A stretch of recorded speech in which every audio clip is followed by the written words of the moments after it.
The following is a presentation of Born Braves Baseball, the 2009 Cape Cod League champions. The 2021 season was a year of unprecedented success for the Born Braves. Swing and a miss, strike three, and the Born Braves are off to a perfect 5-0 start in 2021. Oh my goodness, the Braves do it again! Win number 20 in the most dramatic fashion.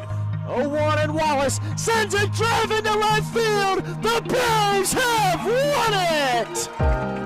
After a 24-9-3 regular season earned the Bravos the President's Trophy, the Braves battled all the way to the CCBL Championship Series. Swing and a miss! For the first time since 2017, the Born Braves punched their ticket to the big dance. But the team came up just 2 games short. Brewster defeats Born in the championship series of the Cape Cod Baseball League. Now, as the calendar flips to 2022, a slew of fresh faces come to Doran Park, including the man in charge. The Born Braves have hired Scott Landers as the team's new field manager. And with him comes just one returning star. Smacked into right center, that's gonna get down. The 4th RBI for Joshua Moylan. But that doesn't mean the Braves aren't loaded from top to bottom. This one taken high and deep to left. Is that gonna get out of here? Jumping up, it's gone! And swings, broken bat, lofted into right field. That's gonna fall for a base hit. Swing and a miss, strike three. It's a brand new full season of Born Braves baseball, and it starts right now.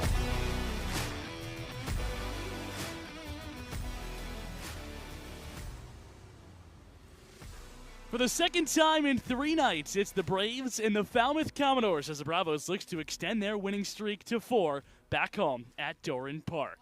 Hi, everybody, and welcome upstairs at Doran Park with Max Tanzer. I'm Calvin Cristoforo. The Braves, after a really gutsy win last night, 3-2 over Chatham, look to make it 4 wins in a row tonight against Falmouth and extend their longest winning streak of the season. Absolutely, and a gutsy win yesterday, 3-2, where, of course, they had the tying run 90 feet away and the winning run in scoring position, talking about Chatham in the bottom of the 9th inning yesterday, but the Braves were able to hold on. And again, trying to generate some momentum here as we head into July. They're going to be facing a Falmouth team who they, of course, beat 1-0 a couple nights ago, a team that has been struggling mightily offensively, so they'll have to take advantage of that tonight. A Falmouth team that hasn't won in a week.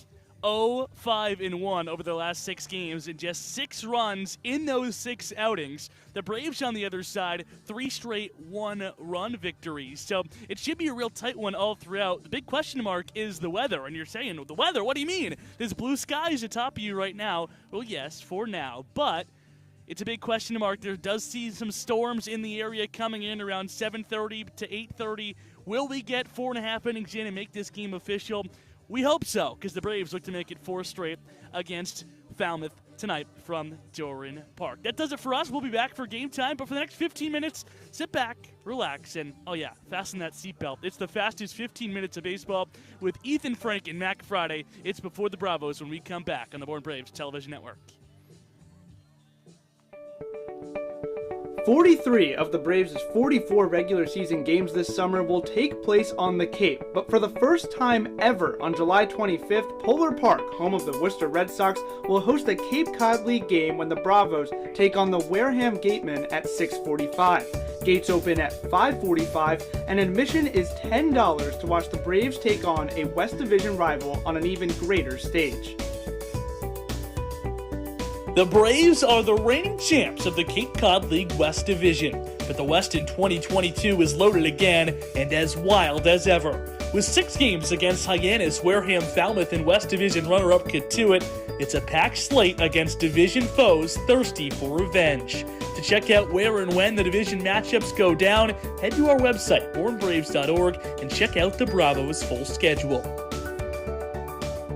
After COVID-19 canceled the 2020 season and shortened 2021, this year will be the first since 2019 with a full 44-game schedule and an 8-team playoff.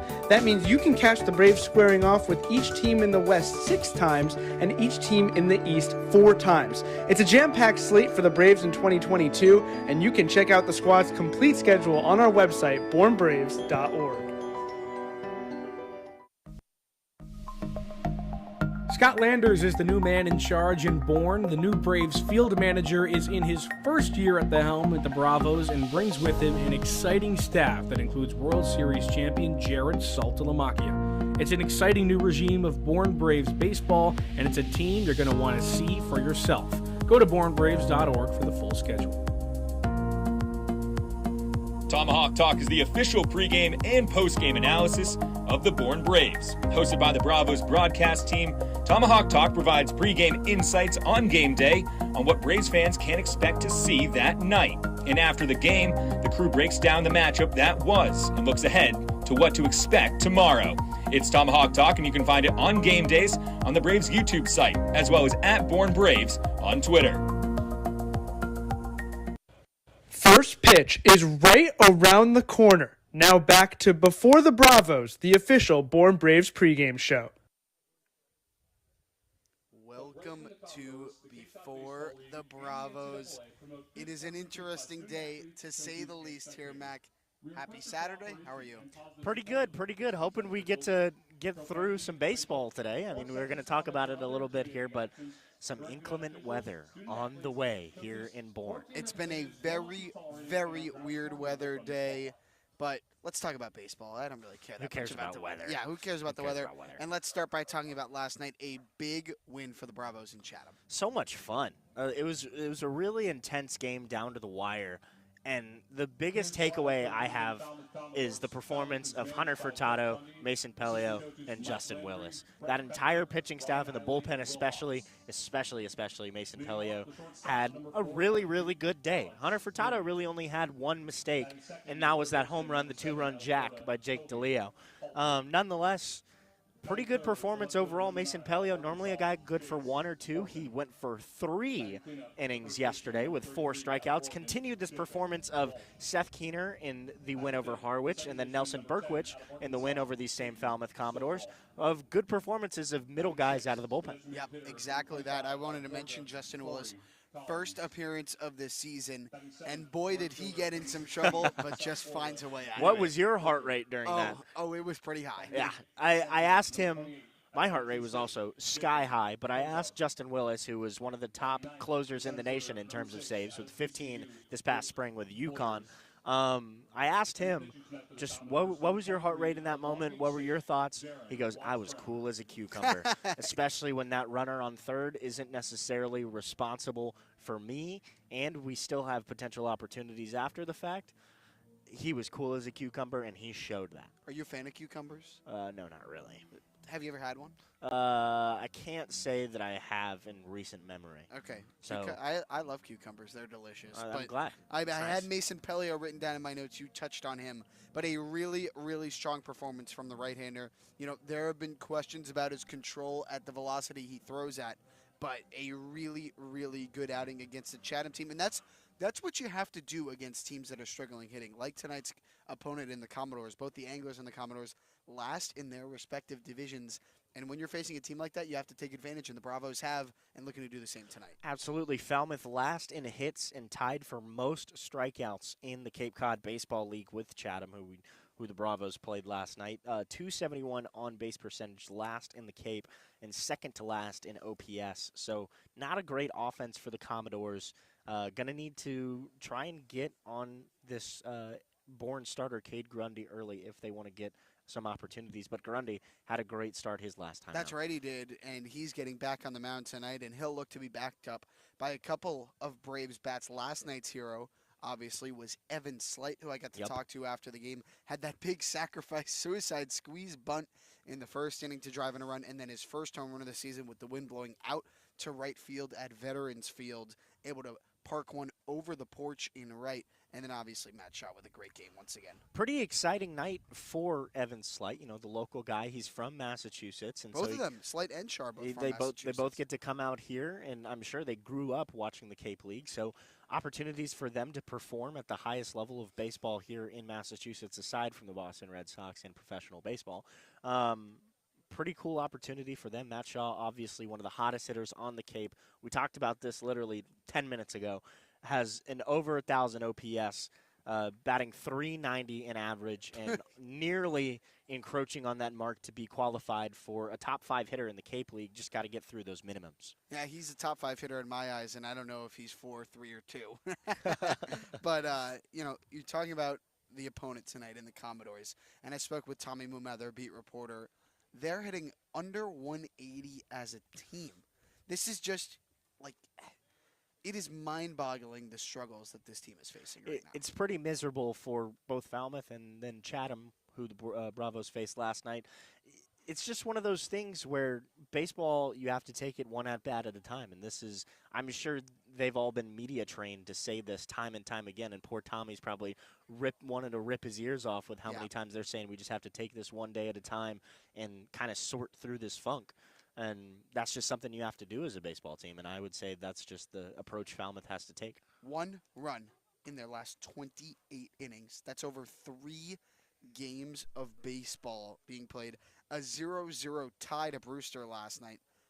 I mean, that's almost unwatchable. Not a baseball game I would want to watch. But luckily, they've been bailed out by some good starting pitching. Drew Summers came in and against the Bravos just a couple days ago through, I believe it was 5 innings with 9 strikeouts. A pretty incredible performance for him.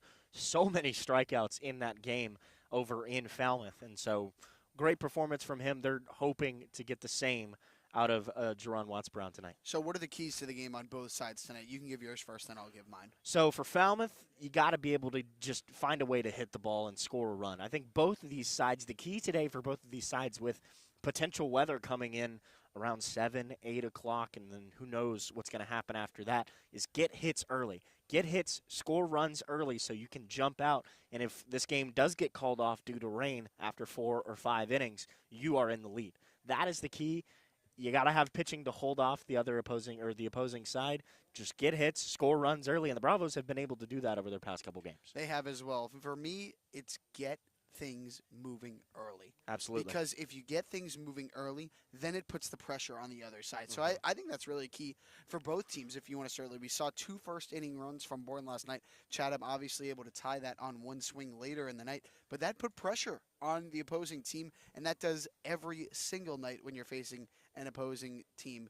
And from a pitching perspective for the Braves, it's keep doing what you've been doing. Absolutely. Because these are all guys that feel it's hard to differentiate between starts because of how effective these starting pitchers have been. Yeah.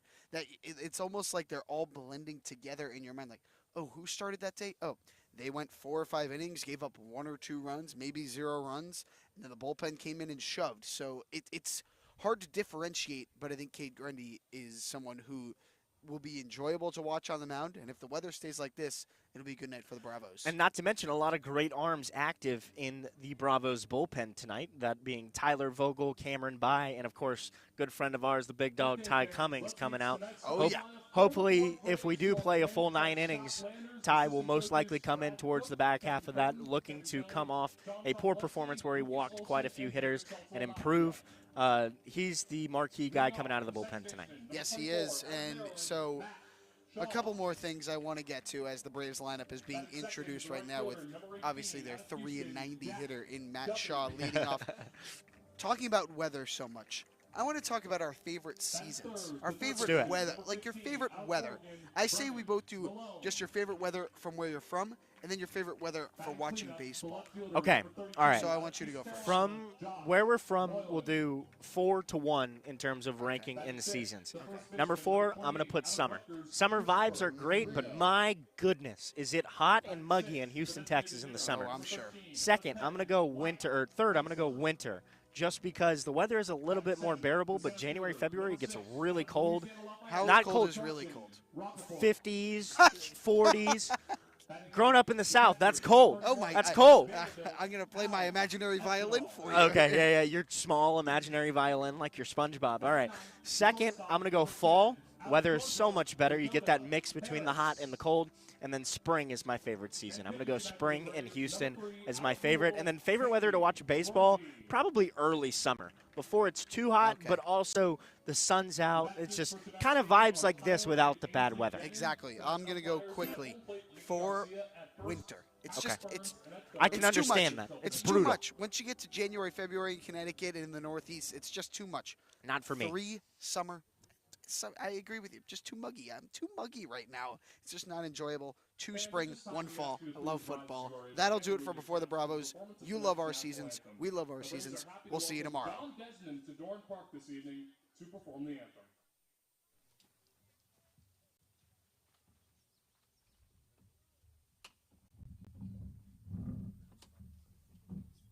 Oh, say, can you see by the dawn's early light what so proudly we hailed at the twilight's last gleaming, whose broad stripes and bright stars through the perilous fight o'er the ramparts we watched were so gallantly streaming, and the rocket's red glare, the bombs bursting in air, gave proof through the night that our flag was still there. Them sailors that star-spangled banner yet wave. Oh, the land of the free and the home of the brave. Ladies and gentlemen, Don Desmond. T-Mobile is proud to sponsor the Cape Cod Baseball League. T-Mobile is committed to serve those who serve. That's why they go above and beyond for our active duty military, veterans, and first responders. Visit your neighborhood T-Mobile store or T-Mobile.com to learn more. For the first time since 2019, the full Cape Cod League playoff slate is back. Last season, just 2 teams from the East and West Division respectively played in the shortened playoff format, but this year there will be a full 8-team slate. 4 teams from the East and West will get a shot at the title.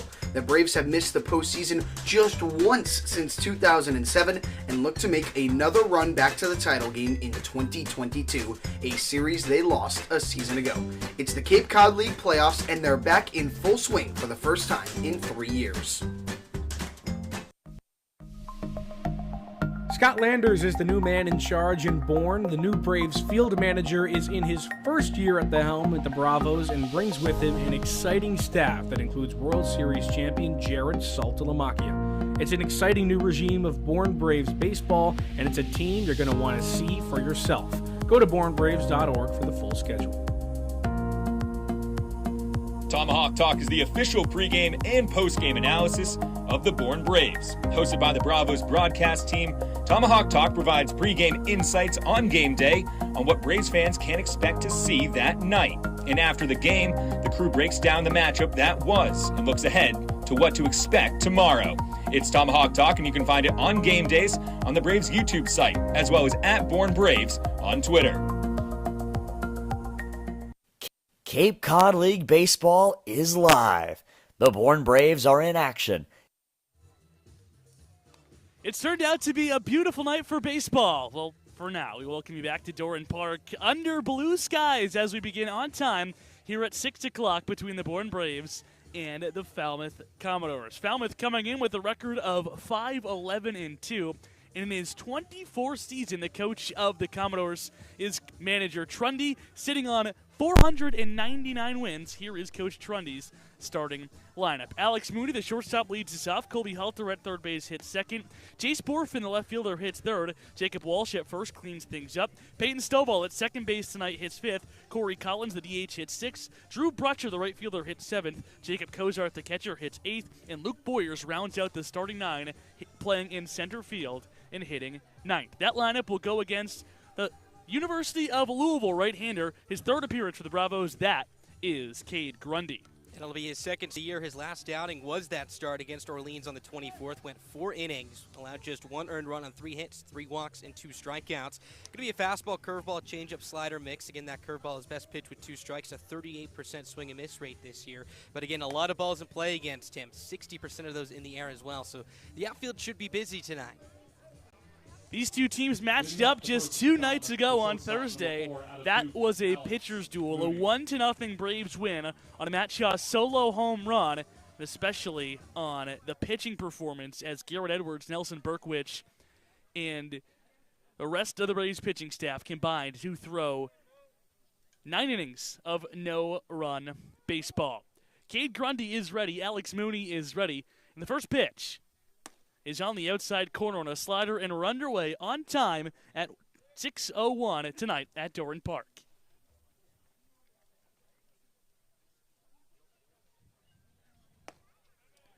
Mooney, the batter, a .231 hitter this season for Falmouth, 15 for 65, has a long ball and 4 RBIs. Part of a Falmouth team and an offense that's really struggling.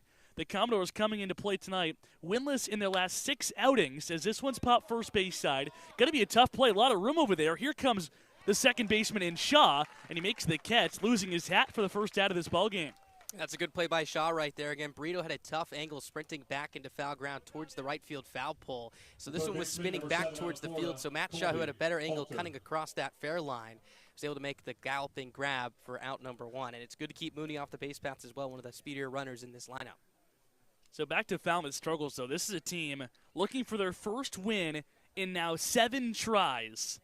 Commodores 0-5-1 in their last 6, scoring just 6 runs in those 6 games. You don't need to be a math major. Do the math there. 1 run over their last 6 contests. And during that stretch, this is a ball club with a batting average of $158. Trying to break through is the worst hitting team in the Cape with a team batting average low as well. This one's flown out to left field. There is Josh Moylan, the Braves' first baseman, playing in left tonight, and he can't handle it. It's off his glove. Tumbling into second is Halter. And on an error by Josh Moylan, Falmouth has a runner in scoring position with just 1 out in this ballgame. And you said it. That's his first start out in left field here this summer. And the wind's blowing out in that direction towards straightaway left, and this continued to drift on him. Again, didn't look to be hit too hard off the bat of Halter initially. But Moylan was drifting back all the way all of a sudden at the track, reached up and couldn't make the play. So that'll be an E7 for a defense for this Bravos team that has really struggled. That's now their 22nd error of the year. They just trail these Commodores, who lead the league with 25 errors of their own in the Cape Cod League leaderboards. So Moylan, in his first start of the season in the outfield, misplays his first ball and bad. The Doors have a runner on second base with just 1 gone. The pitch to Jace Borfin, the newest Commodore, him and his college teammate in Peyton Stovall, both coming over from the College World Series, as their Arkansas Razorbacks made it all the way to the championship semifinals before being eliminated. So Borfin and Stovall, who will hit 5th, trying to help this Commodore offense out. At Arkansas this year, Borfin was a .228 hitter with 3 long balls and 17 runs batted in. And if you're Falmouth right here, you've needed some offensive help as of late, and Borfin and Stovall should do the job again. 2 guys that you got to be very confident in sticking in the 3 spot and 5 spot respectively tonight. 2-0 pitch coming to the 3-batter Jace Borfin. Down low, the count has gone to 3-0. And back to that Moylan play. This is a Falmouth offense that hasn't scored in 20 consecutive innings. Has just scored 1 run in its last 28 innings offensively. So Moylan giving them an extra couple of bases right there. If you're Grundy right here, of course, trying to get out of this jam. But that's going to be key through 9 innings tonight, not giving them any extra breaks. Halter dances off a second to 3-0. Misses above the zone. It's a 4-pitch walk in a really struggling Commodores offense that hasn't scored in their last 20 innings, has 2 runners on base here with just 1 out in the top of the first inning. And you mentioned they're at the bottom of the league in virtually almost every offensive category. The one that they're near the top on is free passes, 65, which is tied for the 4th most in the Cape Cod League. Grundy himself has struggled with his command this summer so far as well, walking 5 through 6 innings of work. So now he's going to have to try and take advantage of a struggling bat in Walsh here to try and get out of this early jam. Walsh may be struggling, but this is a guy that can burn you. The former number 3 overall first base recruit in the class of 2021. That's with 2 on and just 1 out here in the top of the first as the Commodores look to crack the scoreboard. First pitch is upstairs, and Grundy, after allowing that fly ball that Moylan couldn't handle for a 2-base error, has thrown 5 straight balls out of the strike zone.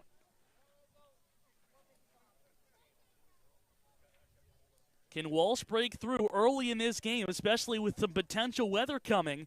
Early runs are of the utmost importance. The pitch, slapped the other way, but foul down the third baseline. And a little late on a heater right there. That fastball is going to range about 90 to 92 miles an hour tonight here from Grundy, topped out at 93 at Louisville this spring. Saw a couple of late swings yesterday from Furtado, whose fastball was sitting in the same area as well. So again, doing a good job of changing speeds here early on. Furtado was really good last night, did allow a 2-run home run and no decision in the Bravos' 3-2 win last night over Chatham, the team's 3rd win in a row. Looking for number 4 tonight, but in a pickle here in the early innings. Just 1 gun in this game with 2 runners on base. Here's the 1-1. Walsh fouls it off himself. The count will go to 1-2. And that's a good bounce back here for Grundy after 5 consecutive balls. Is able to get back into the count here, 1-2. And again, we haven't really seen that changeup so far from him. It looks like it's just been that fastball and that curveball. He's throwing that changeup 7% of the time right now, and that'll be running away from the left-handed swinging Walsh. Could be a good ground or a good pitch to induce a ground ball right here. Grundy, a guy who's a 60% fly ball out pitcher, trying to roll up a ground ball here. The 1-2. Skied foul, third base side.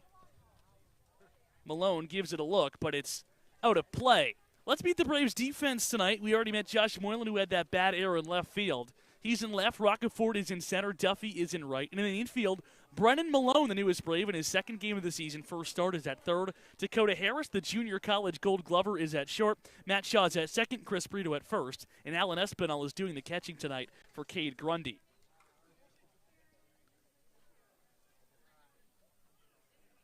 Grundy looking for a big out here. 2 men on, 1 man out, top of the first inning. Falmouth trying to break the scoreboard. Fouled straight back. And that's now 14 pitches on the early night for Grundy. 7 for strikes, 7 for balls here. So doing a good job of getting back in this count. And again, went 4 innings in his last outing at Louisville this year. Was averaging just about 2 innings or so in most of his appearances. So was able to go deep in his previous start. Got to imagine Scott Landers would like 4 or so frames for him tonight as well. Jacob Walsh, the batter, has 5 RBIs this season. Looking for number 6 against Grundy, who's trying to get a ground ball to get out of this first inning.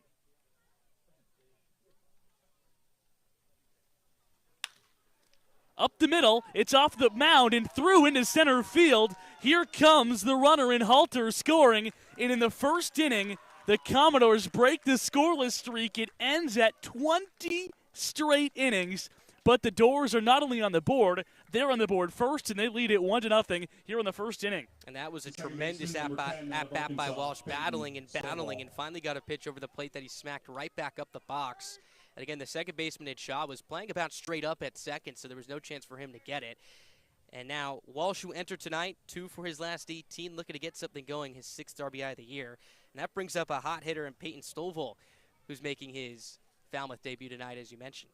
The Arkansas Razorback up in a big spot here in his Commodore debut. First and third are the runners, 1 gone. And the first pitch strike is in there on the outside corner. So that run, the first across home plate from Halter, is unearned after the error by Moylan put him on second base. There would be 2 outs in this inning and most likely guys on first and second. But instead, there's 1 out, 1 run in, and runners stand on first and third. Here's the 0-1.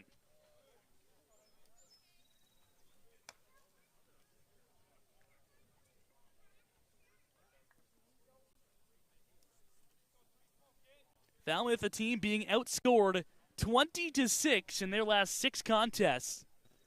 Lead it 1-0, and that has to feel good for a really struggling ball club. Looking for more here in the first as now the newest Doran, Peyton Stovall's ahead of the count 2-1. And a really good year at Arkansas this year for Stovall in 52 games. Hit 295 and 200 at-bats. 6 homers, 31 RBIs as well. Was raking, to say the least, on the College World Series front as well. Grundy looking to limit the damage against the tough Stovall. Here's his 2-1.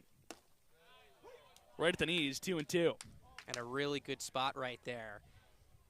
After missing outside and away, it looks like that fastball is just running a little bit too much arm side on him. Able to battle back right there, middle third of the plate, but at the knees.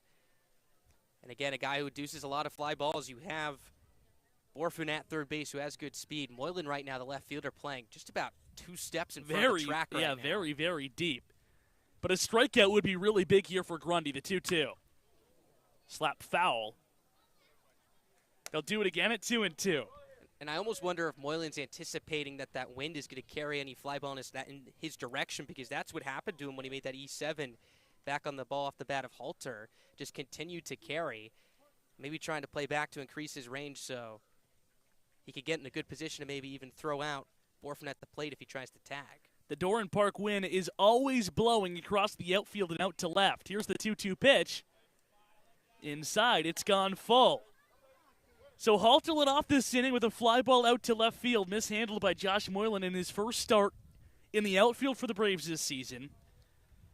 Borfin took ball 4. There were runners on first and second when Walsh hit a single back up the middle to score Halter from second.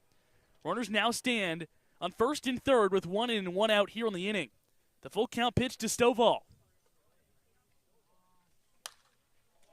Spoiled away. Yeah, Walsh at first base, who's not particularly a threat to run right now, but the count 3-2, so we'll see if Jeff Trundy wants to push it right here. This Falmouth team 6th in the league in stolen bags, 19 of 26 in opportunities. Walsh on first, hasn't attempted a stolen base. The big first baseman leads off with a bag over there. Here's the 3-2 pitch coming to Peyton Stovall in his Doors debut.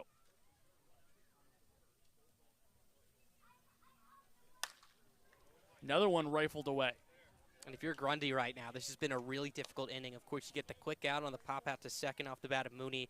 And then what you thought was going to be a fly out to left field when Moylan made the E7. And now both Borfin, Walsh, and Stovall have really battled here. We saw the 4-pitch walk to Borfin, and then Walsh had a lengthy AB that results in the single. And then Stovall, 3-2 right here, has been a really tough out. 1 run already home here in the first. Cade Grundy looking to limit the damage in the top of this first inning. The 3-2 again on the corner, but it just missed. A really good at-bat ends with a really solid take in his first at-bat of the season by Peyton Stovall. And the Doors have him loaded here in the first inning, already leading 1-0. And the free pass on the pitching side of things has been an issue for this Braves pitching staff this year. They've walked 73 hitters coming into today, which is the most in the Cape Cod League. We mentioned for Grundy, 5 free passes in 6 innings, now has 2 through just a third of an inning's work. And it doesn't get much easier now. Bases loaded, 1 down, as that sends up Corey Collins. Reminds you that this is a Falmouth lineup that has just 2 of its 9 starters hitting above the Mendoza line over 200. So 7 of the 9 are below that mark. One of those is the batter Collins, who fouls the first pitch right back to us. Collins on the season, $156, 5 for 32. No home runs, no RBIs. Does have 3 doubles to his ledger. The Georgia catcher, who was 1 for 4 against the Braves with a couple of strikeouts in the game on Thursday night, trying to unload with the bases full of Falmouth Commodores, as the road team already leads it 1-0 here in just the top of the first inning.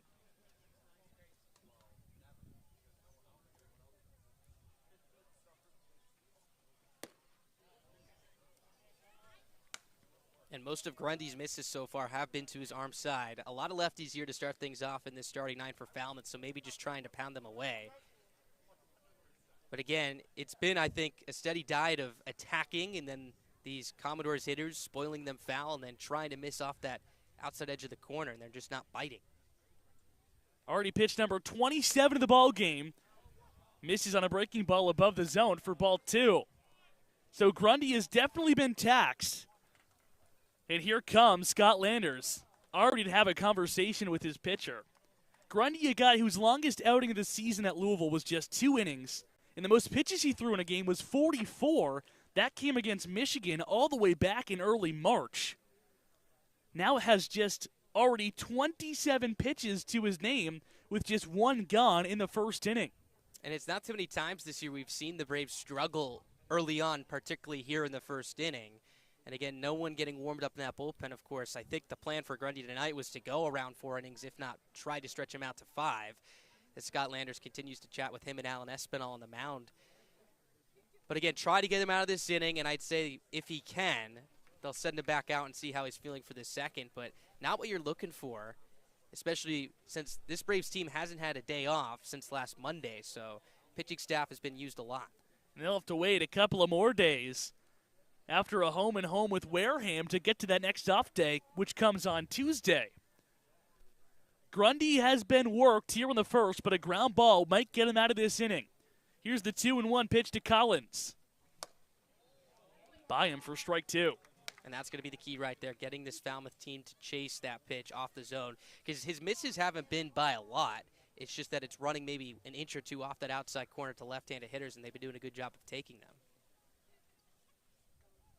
Borfin is on third, Walsh on second, Stovall is on first. The 2-2 coming to the DH Collins with the bases chucked and 1 gone here in the top of the first inning.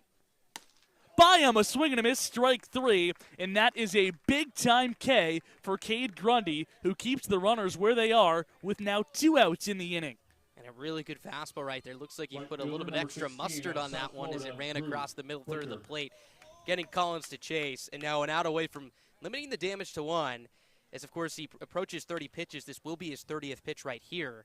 But again, if he could get out of this inning, retiring Brutcher will be much better than it actually felt for him on the mound here in this frame. And that 1 run to his line was unearned after the error by the left fielder Moylan.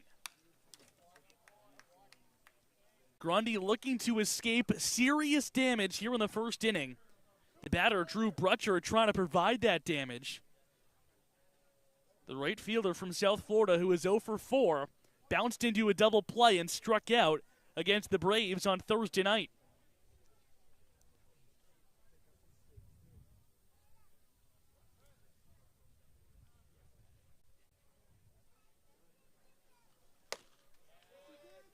Kind of an excuse me swing as it's by him for strike 2.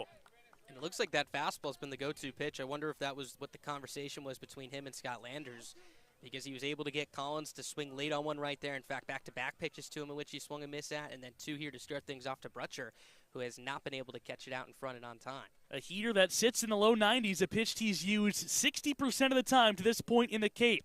What does he come with? The 0-2 trying to escape the jam. Back to that heater, but it's way up and out of the zone for ball 1. And how depleting would it be to a Falmouth offense that just scored their first run in 20 innings, which is obviously a positive, but to leave the bases loaded, especially when they were in that situation with just 1 out. Absolutely, and it's something that this Braves team has struggled with offensively, and it keeps the Bravos in this game heading to the bottom of the first inning. Brutcher trying to break through for the Doors in a big-time way. Here's the 1-2. Spoiled away. Falmouth last night played to a 0-0 tie against the Brewster Whitecaps, and the night before that, obviously, it was the game against the Braves, where the Bravos took care of business with a 1-0 win on a Matt Shaw solo home run in the 6th inning. Falmouth looking to put a crooked number up in the scoreboard for the first time in what seems like forever. Grundy looking to prevent that. Here is his 1-2 pitch to Drew Brutcher. Another one pop foul. And now 34 pitches for Grundy so far in this inning. Again, was up around 50 to 60 in his last outing, so unless he could get through this inning right here in a quick second and third inning, got to wonder how many frames he'll be going tonight. He has been taxed a lot in this first frame. Bases loaded, 2 out, 1-0 Commodore lead. Can Grundy get an out he so desperately needs? He'll have to wait one more pitch. And if you're Falmouth right here, the other thing to look at is that you have the bases loaded, of course, but only one of your base runners has come via the hit. It's mostly been Grundy's lack of command and the error from Moylan that has produced this right here. So the Braves have given Falmouth an opportunity right here, and they've gotten a couple of breaks, talking about Falmouth. If they could only push across one run, it would be very demoralizing heading into the bottom of the first. By him, a swing and a miss, strike 3. Grundy works out of the jam and allows just a single run, which came unearned. The Commodores break their scoreless drought, but they feel like they could have done a whole lot better. It's a 1-0 Falmouth lead as we go to the home half, the first inning on the Bourne Braves Television Network. You know what Pete Alonso, Kevin Youkilis, and Lou Merloni all have in common? Go ahead, take a guess. Yeah, that's right. They're all former Bourne Braves. The list of famous Bravo alumni is lengthy and it's growing fast. Take 2021 Major League Baseball first overall pick Henry Davis, for example. He was on the Cape just 3 summers ago, back in 2019. So make sure you don't miss out on watching the future stars of tomorrow today. Admission to all games at Doran Park and around the Cape Cod League is free. For the full Braves schedule, head to the Bravos team website, bournebraves.org. Did you know it takes $150,000 to field the Braves every summer? We are a non-profit, all-volunteer organization that relies solely on the donations of private citizens and local businesses. The Bourne Braves are a 501c organization, and all donations are tax deductible. You can donate today online at bournebraves.org. It's time to go back to the ballpark. This is Bourne Braves Baseball. Even though Falmouth leads this game 1-0 as we go to the bottom of the first inning, you got to feel like all the momentum is in the Braves dugout after Cade Grundy leaves runners on all 3 bases with just 1 out in the inning to pick up back-to-back strikeouts and retire the side, allowing just a single unearned run. So now it's time for the Braves offense to get that run right back. And in game number 18 of the season, here is the lineup tonight for the Bravos. Matt Shaw, the second baseman, leads us off. Jack Duffy, the right fielder, hits second. Brendan Malone, in his home debut, is at his natural position at third base. He hits third. Josh Moylan, who we just saw make a blunder in left field, hits fourth. Chris Brito back in the lineup tonight after his first off night of the season a night ago. He hits fifth. Wyatt Hensel, the DH, hits sixth. Carson Rockefeller in center field hits seventh. Ellen Espinal tries to get the catching position, some hits. He hits eighth. And Dakota Harris, the switch-hitting shortstop, rounds out the Braves lineup, hitting at ninth against the Falmouth hurler in his fourth start of the season, Juwan Watts-Brown. And when you look at the numbers for him this year, 0-3 record this summer so far with a 6.3 ERA through 10 innings pitched. Not what you're looking for, but still good swing and miss stuff. 15 punch-outs in those 10 innings compared to 7 walks. It'll be a fastball, slider, curveball, and changeup mix. Likes to use that slider and curveball combination with 2 strikes, a 42 and 43% swing and miss rate, respectively, on both of those pitches. A guy with a really good year at Long Beach State, looking to get things going here on the Cape. And you see Watts-Brown's record, and you see 0-3, but he has been plagued by lack of offense, like a lot of these Falmouth pitchers have been. In his 3 starts, the Commodores have scored 3 combined runs. But it takes him just 3 pitches to strike out Matt Shaw, who's blown away with a fastball. Really good start by Watts-Brown. 1 is gone here in the home half of the first. It's not too many times you see 1 Shaw strike out on 3 pitches, but 2 take an awkward swing such as that right there. And excuse me, emergency hack on a fastball that he was very late on. You could see him having a conversation with Jack Duffy as the 2 cross paths as Duffy comes in the left-hander's batter's box. That fastball looking very explosive so far. 4 straight strikes to start this game by Watts-Brown, a guy who threw a no-hitter this season, which is very rare at the D1 level. No-hit UC Riverside, a game where he pitched the entire night, obviously, and struck out 16, and punches out the first Braves batter and gets a broken bat ground ball out to the second baseman in Stovall, and 2 are gone in a flash here in the first inning. And you mentioned that no-hitter, 16 strikeouts, were 1 strikeout short of the program record of 17. Ooh, you know ouch. Who did it? Who did it? Jared Weaver in 2004. Wow. Not only that, that was the first complete game by a freshman since Weaver in 2002 as well. So some good company right there for the right-hander. And not only that, Weaver did it throwing 87 miles an hour. I think the fastball is pumping a little bit harder than 87 for Watts Brown tonight. Again, as we said, going to sit around 90 to 95. And he is just a strike-throwing machine to start off this ball game. 7 pitches, 7 strikes, and he's climbed ahead of Malone here 0-2. Looking to set the Braves down in order in a hurry. Finally throws his first ball of the game. The count goes to 1-2. And I thought we were on immaculate inning watch, but Duffy, of course, grounded out to second base. Had he not, I think Watts Brown was in a perfect spot to do so. Patrick Burns down at first base said emphatically he did not go. So after 7 straight strikes, 2 straight balls, and Malone has got this count back in his favor. It's 2-2. And Malone looking to get things going right here. Combined with Brewster and Bourne now in 16 games, 10 for 46, a homer and 4 RBIs. Facing his former team as well here tonight. He's played on 3 of the 10 teams down the Cape, played for Falmouth in 2021 as well for a 13-game stretch. Malone, no stranger hitting here at Doran Park as he bounces this one to Mooney, who fields it between his legs and makes the throw onto first to retire the side in a breeze. 3 up, 3 down for Juwan Watts Brown and the Falmouth defense. We're going to the second, 1-0 Doors in the Bourne Braves Television Network. Can first pitch not come soon enough? Well, don't worry. Before the Bravos has you covered. Starting 15 minutes before first pitch at home or on the road, Before the Bravos has the pregame insight and analysis you need to get game ready. From exclusive interviews, a first look at the opposition, lineup breakdowns, and so much more, Before the Bravos is the best place to start your evening of baseball. Before the Bravos, 15 minutes before first pitch, every game day, live on the Bourne Braves YouTube stream. T-Mobile is proud to sponsor the Cape Cod Baseball League. T-Mobile believes that when small towns thrive, America thrives. That's why they are investing billions to bring fast, reliable, and affordable wireless service beyond the big cities to small towns across America. There's never been a better time to join T-Mobile. Visit T-Mobile.com/acrossamerica to find out more. Now back to Bourne Braves baseball.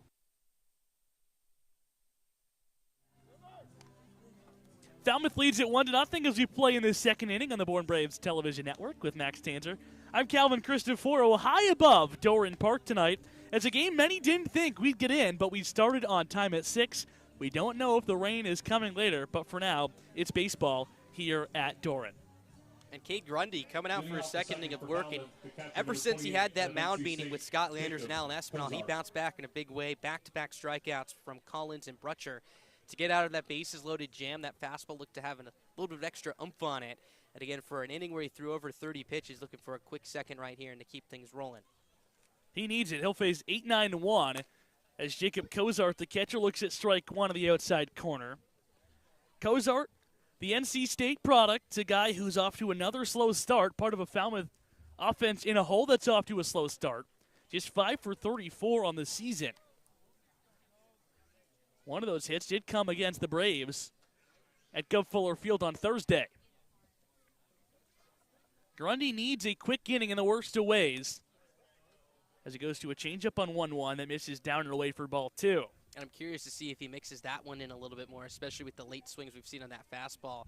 Some may say that may put them on time for that changeup, but if he can change speeds and mix it up well, keep this Falmouth offense off balance tonight. This one is hit into center field. Roccafort's on the move. Still sprinting over. Now calls off Duffy and makes the catch for the first out. And when Grundy's on his game, it's going to be fly ball outs. We saw Mooney pop out to start things off in the first, and the fly ball to left that Moylan couldn't play cleanly. Gets a fly ball off the bat of Cozart right here, and all three of those lazy pop-up slash fly balls. So that's going to be his A game here tonight as he looks to retire a struggling bat in Boyers now. We touched on a little bit. Grundy coming into play tonight in his 2 outings in the Cape, a 60% fly ball pitcher. Gets a fly ball here to start the second, and now Luke Boyers climbs in. The center fielder still looking for his first hit of the Cape season. 0 for 13 coming into play tonight, and was 0 for 2 with 2 punch-outs against the Bravos on Thursday. And that a game where the Bravos pitching staff struck out 10. little bit of a different look from them. Again, they're last in the league in strikeouts as a pitching staff, but taking advantage of this Falmouth team that's been at the top of the league offensively in punch-outs. Batters hit just 208 against the Braves, which is a really good mark. You just think 208, wow, that's great. But then you look around the Cape League where the offensive numbers have been really down.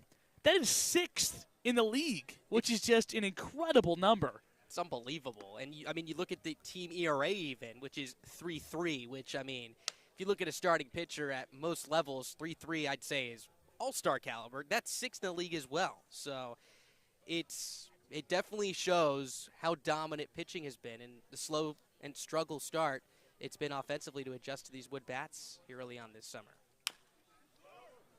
Chop to first. Brito makes the easy play to tag the base for the second out. And you think pitching's good, look no further than the first place Kituitt Cavaliers. Their team ERA, $1.50. 1.5 as a unit, which is just ridiculous. Now 18 and early in the 19th game of the season. The Braves will get to see them later next week as well, and that's a team they hope to be swinging the bats a little bit better against because they still trail them in first place in the standings. But how about Hyannis, Calvin, who is right on their heels? I believe haven't lost in a week now. And their schedule is going to get a little bit tougher. They're going to have to play Kituitt and YD this weekend. But it's really impressive to see how they've catapulted themselves to the top of the standings. Hyannis team that over the past 2 seasons has gone 17-60, throwing a couple of ties, but are just 7 wins away at 10-5-3 from matching their mark from 2 combined seasons this year. Another roller to Brito. He bobbles it, has to recover, but is too late as the speedy Mooney beats it out down the first baseline, and Falmouth does have a base runner here in the second. And that was a tough play for Brito right there. I think he got a little bit of a late jump, caught in between. He started to take a couple steps towards the first base back to cover, but then I think he realized that the second baseman in Shaw was well up the middle on that play, so Brito had to then adjust back towards his right, bobbled it, recovered, but Mooney just runs too well. And they're going to give him an infield hit on that, so that's a single for Mooney. Probably would have had to play if Brito wouldn't have bubbled it, but knowing the speed and Mooney running down the first baseline, you got to rush a little bit and rush too much, fumbled the ball. But by the time he flipped it to Grundy, it was too late.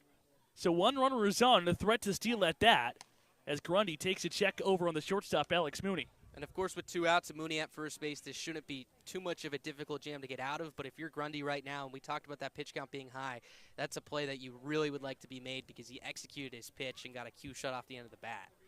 And now he has to deal with Colby Halter, who reached on that error by Moreland in the first and scored. And the only guy in this Falmouth lineup hitting over the 300 mark as he starts today's play, hitting 318.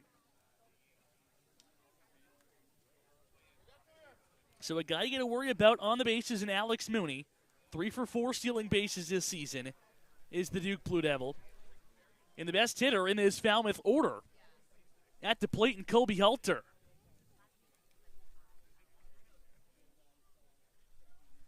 Mooney not going as the 1-0 misses way outside, and a good hitter's count to do damage for the best bat in this Doors lineup in Colby Halter. And he had one of the few base hits for Falmouth against the Braves last Thursday. That was that double down the right field line that got Moody to third base with nobody out. The Braves, luckily enough for them, had Nelson Berkwich come into the game to get out of that jam. But again, you're finding yourself in a similar spot here, and if Halter hooks one down that right field line like he did on Thursday, Mooney could run for a while.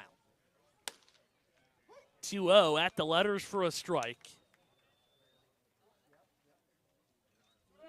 Halter had the only extra base hit of that game for Falmouth in the Commodores' 1-0 loss to the Bravos on Thursday.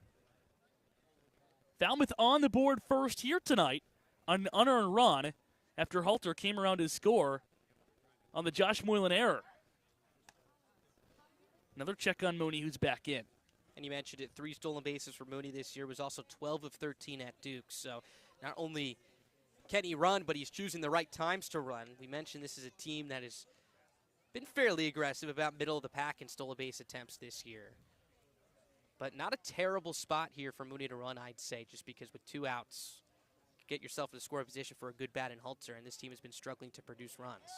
Alan Espinal, the Braves catcher, does have a cannon behind home plate. So that, I think, is a little bit of a deterrent for opposing teams to run on the guy they call SB behind the dish.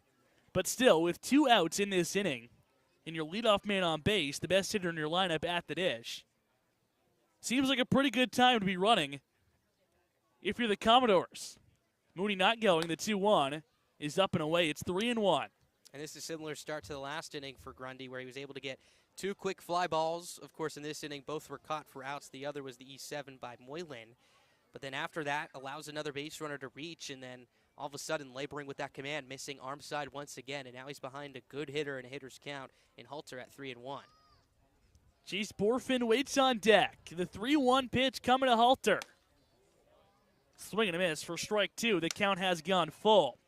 So you don't have to worry about the steal anymore. I can tell you this, Alex Mooney will be going on the pitch. And you mentioned it, if Halter can hook one down the line like he did on Thursday, that would undoubtedly score the speedy Mooney all the way from first base. So this is a big 3-2 pitch as Grundy is trying to get through an inning only facing 4 batters after he faced 7 in the first. The 3-2. Down to the Falmouth dugout. And they'll do it again, 3-2. And a really good battle now. 30 pitches, or I should say 30 strikes to 22 balls, 52 pitches in total for Grundy. No one throwing yet in the Braves bullpen, but a couple of guys starting to stretch and now toss. It looks like a left-hander starting to get up. I believe that's Will Sandy down the left field line. So likely could come in for the 3rd inning with Grundy's pitch count continuing to rise. Grundy is focused on the batter right now, and that is Halter. Full count, 2 outs, 1-0 Commodore lead here, top 2. The pitch. Swing and a miss, strike 3. Back-to-back strikeouts to end back-to-back innings. Grundy works around the 2-out single, and the Braves still trail by 1 as we go to the bottom of the 2nd inning. Bravo's coming to bat, so let's go down to the dugout and say hello to Ethan Frank.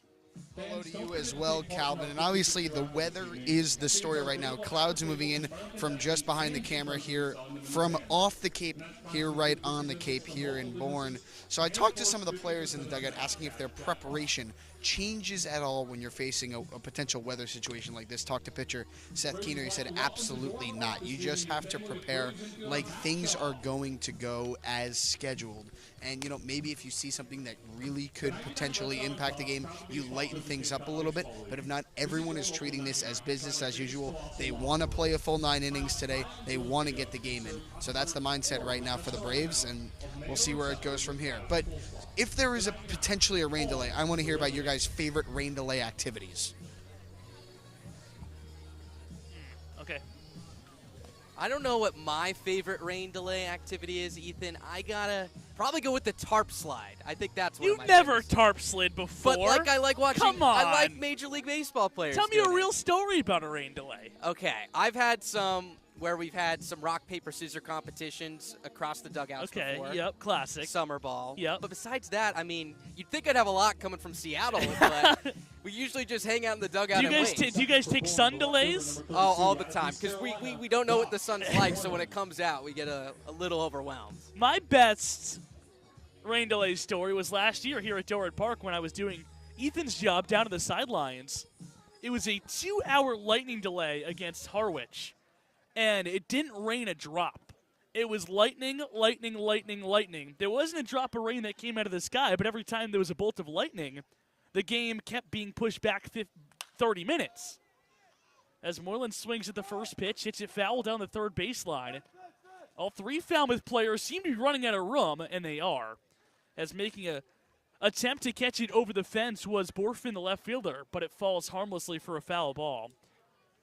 So it was a 2-hour rain delay, but there was no rain, which means the field was safe to play on besides the fact that the game couldn't happen. So what we did was some of the players and some of the interns started a wiffle ball game out in left field, and it was the night Mississippi State won the national championship.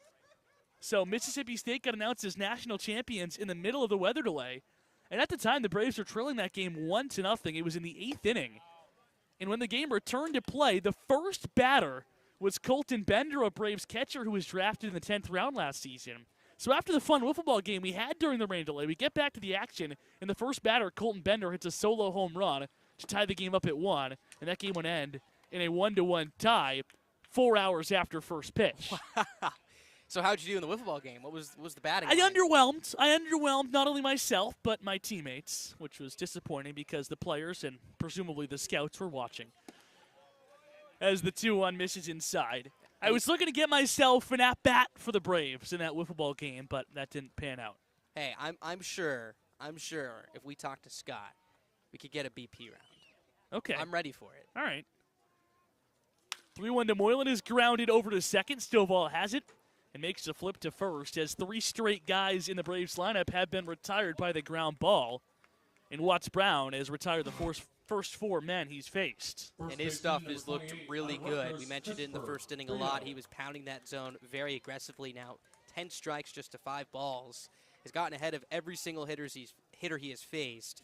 Now he's going to face someone who's been struggling a lot as of late in Chris Brito, looking to get things going. Brito is 1 for his last 19. That one being a towering home run in Game 2 of the doubleheader last Sunday in Brewster. A guy who sat out on the bench for the first time in a Braves uniform last night after starting the first 17 games. And hopefully that's something that could get him going. I don't think it was, in any circumstance, Scott Lender's trying to send a message, but instead just give his first baseman a day off, who, again, had played every single game. The only man on this team to play more is Jack Duffy, who's appeared in every game and is starting in right field tonight, but maybe just needed a breather to get things going. Brito comes in his first at-bat tonight and strikes out on 3 pitches as Watts Brown is just in complete control right now. Tells his catcher, Cozart, don't throw the ball around the diamond. I'm in a rhythm. I want it back, and I want to attack Wyatt Hensler, who tries to get the Braves' first hit tonight as the Bravos are hitless here in the second.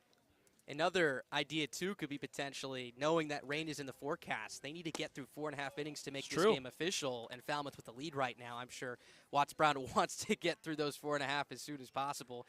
And he's already been working at a fast pace, and the way he's been mowing these Braves hitters down, at least the first 5, has been in really good shape. So maybe a little gamesmanship going on from the Falmouth pitcher, who after striking out Brito on 3 straight strikes is behind the count on the Braves DH tonight. Wyatt Hensler 2-0. Hensler wasn't in the lineup last night, but was 0 for 3 with 2 strikeouts for the Braves on Thursday against Falmouth. The Bravos on Thursday night struck out 15 times against Drew Summers, the Falmouth starter, who was just spectacular in the rest of the Commodores staff in that win. And that was just an incredible narrative coming into that game because Summers had never started at the collegiate level and ends up going 5 innings, striking out 9, which I don't think anyone could have predicted. And he had tremendous strikeout numbers, over 90 in just about 40 innings in school ball.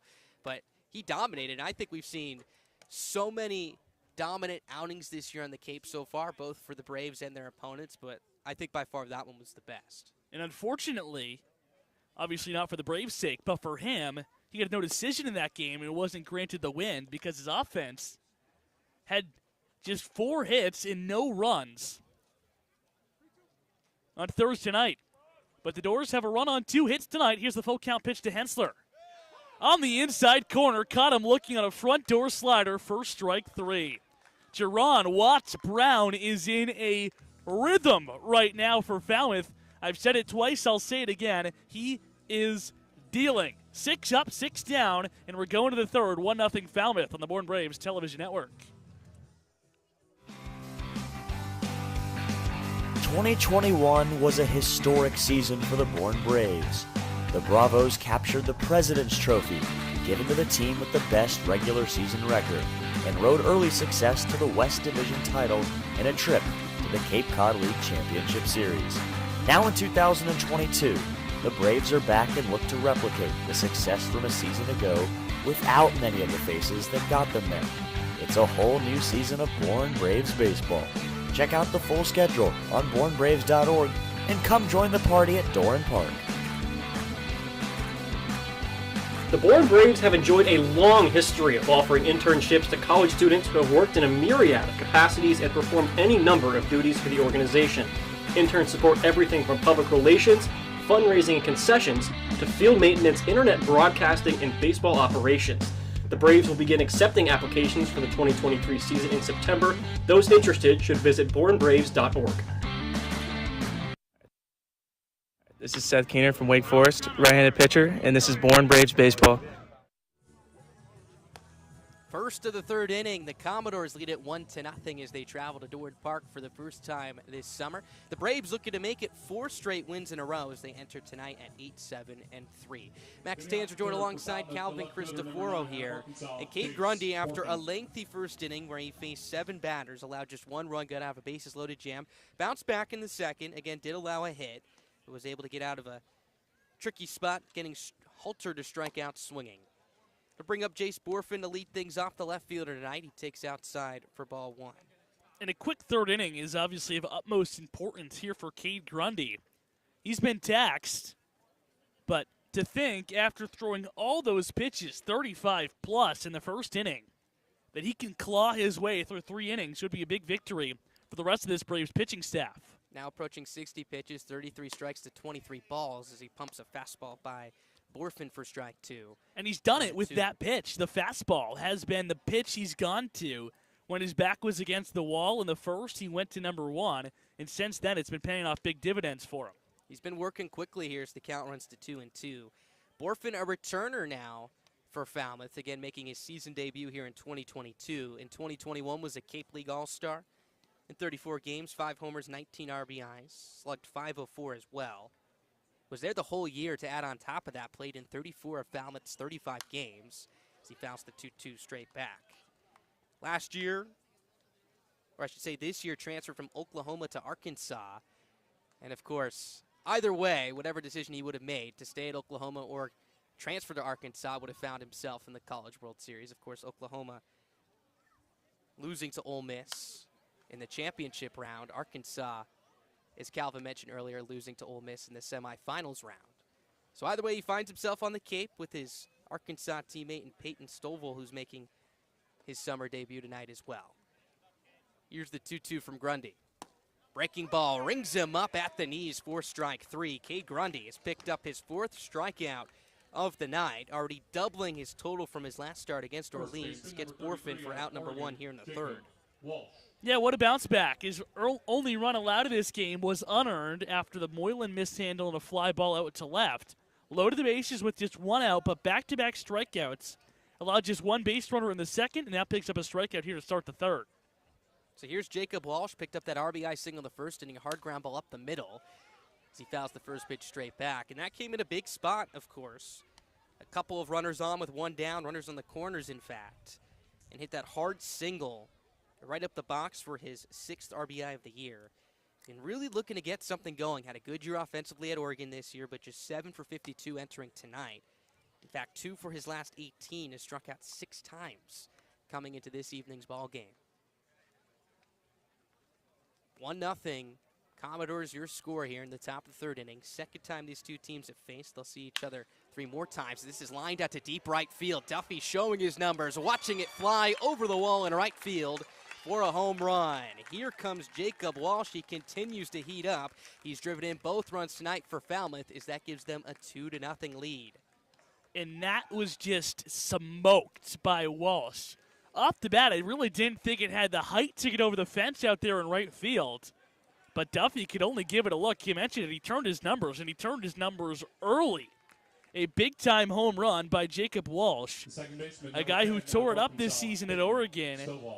Hit 6 of those long balls, drove in 38 runs. Tonight, his 3rd home run of the campaign for Falmouth, and his 7th run driven in. He's brought home both Doors base runners. And when that guy gets going, look out.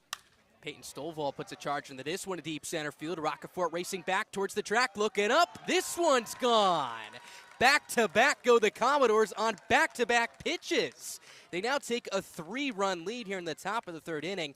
And for a Falmouth team that hadn't scored more than 2 runs in their last 35 innings offensively, has now driven in 3 through 2 1/3 tonight.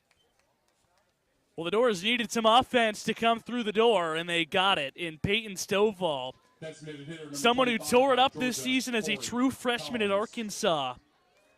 Hit .295 with 6 long balls, walked in his first at-bat, and goes back-to-back, belly-to-belly with Jacob Walsh on back-to-back pitches.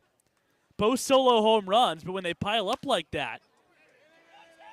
First pitch to Collins is popped up down the left field line. It'll fly on a play. Again, no chance for Moylan, who is playing well back on top of the track out there in left field. It's just discouraging when 2 home runs are hit off of you, and neither of them were cheapies.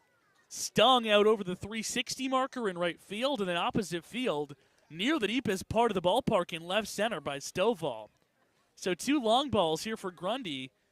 And as we continue to worry about the weather, the Braves need something fast offensively when they get back in the dugout. The problem is a Falmouth offense who scored just 6 runs in their last 6 games is starting to heat up.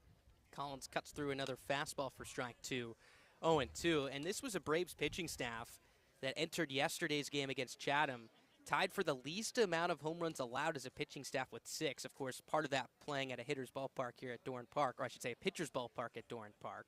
But not only that, they've given up 3 now in their last 12 innings on the mound. So a little bit uncharacteristic from what we've seen as Grundy looks to get back into a groove right here. Again, Will Sandy continuing to warm up down the left field line. 1-2 the count here on Collins. The pitch is smoked on a line, but well foul. Count stays at 1-2. And you can even go closer than that. That DeLeo home run happened in the 5th inning last night.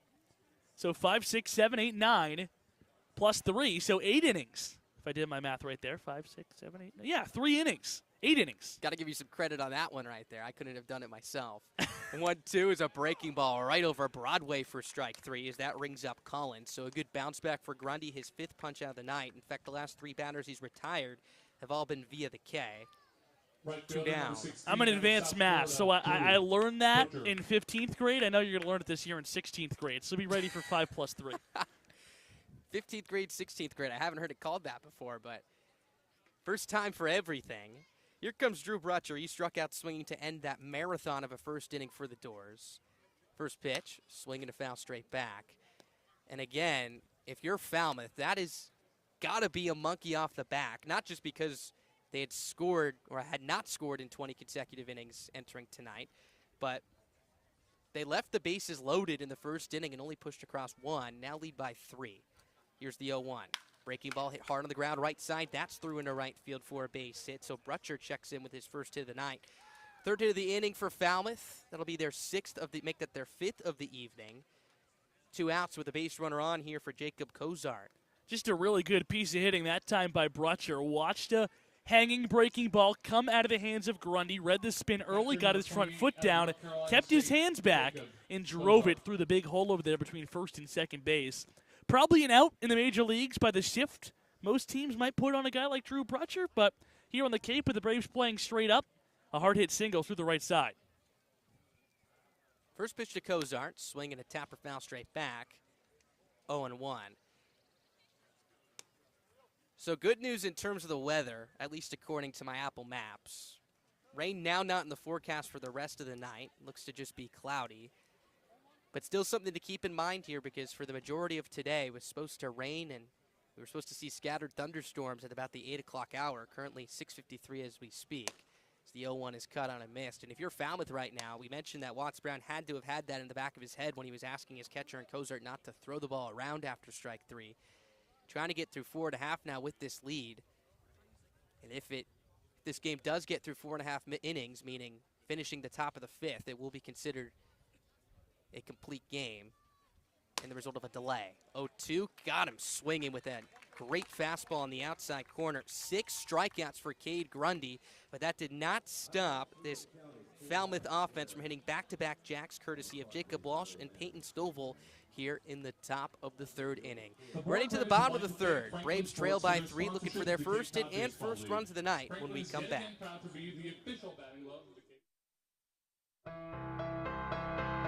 The Bourne Braves organization is looking for families willing to host 1 or 2 players for the Cape League season.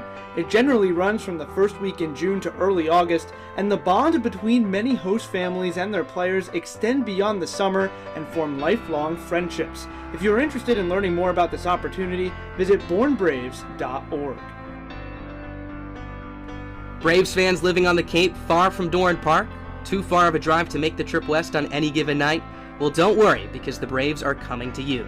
The Bravos' full slate of games includes trips to all East destinations, including Orleans, Chatham, Brewster, Harwich, and Yarmouth, as well as West Division road trips to Cotuit, Hyannis, down south to Falmouth, and off Cape to Wareham.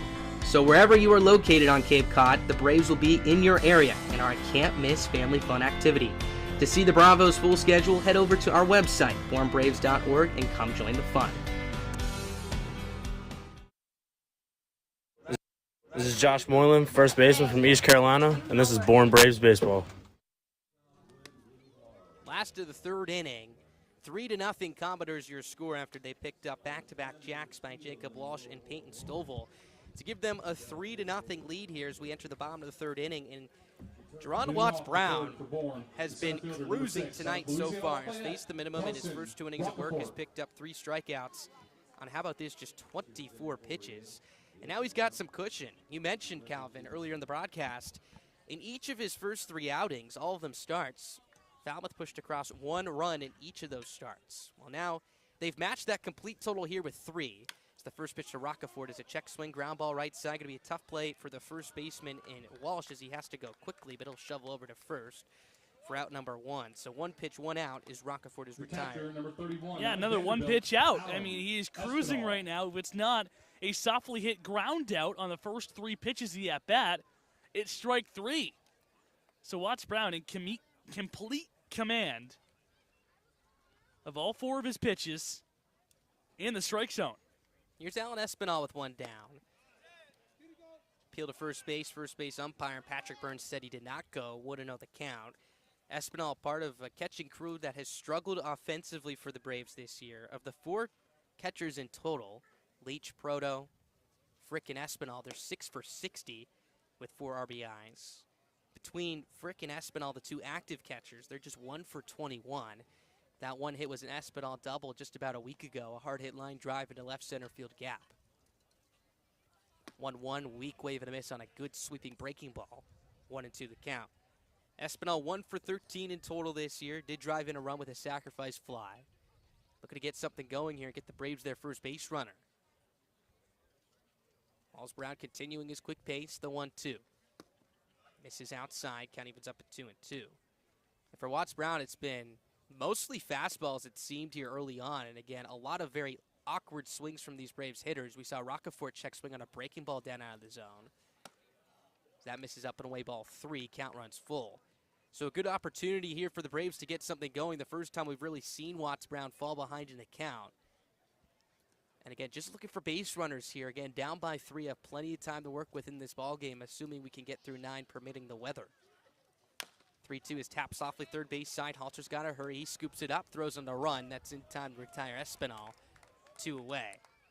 8 up, 8 down here for Watts-Brown. The shortstop, number 10. And he's been familiar with these spots. We mentioned earlier, threw a no-hitter in school ball against UC Riverside, where he, of course, went a complete 9 innings, struck out 16 batters. That no-no also on Mother's Day. So the Dallas Braden special, I'll call it, is, of course, he threw a perfect game for the Oakland Athletics, I want to say 2011. Circa. On Mother's Day. We'll close. We'll double-check that. Here's Dakota Harris swinging from the left side against the righty. He cuts through an off-speed pitch for strike 1, 0-1. That was the second no-hitter thrown by a Long Beach State product. The other was a combined no-hitter, so Watts-Brown's was the first complete game no-hitter. And it was Chris Matthew and Darren McCacken who combined for 9 innings. And McCacken, currently playing pro ball, pitched actually 9 innings for the Seattle Mariners last year in 2021 at the big league level. I knew it was coming around to that somehow. Ground ball to second.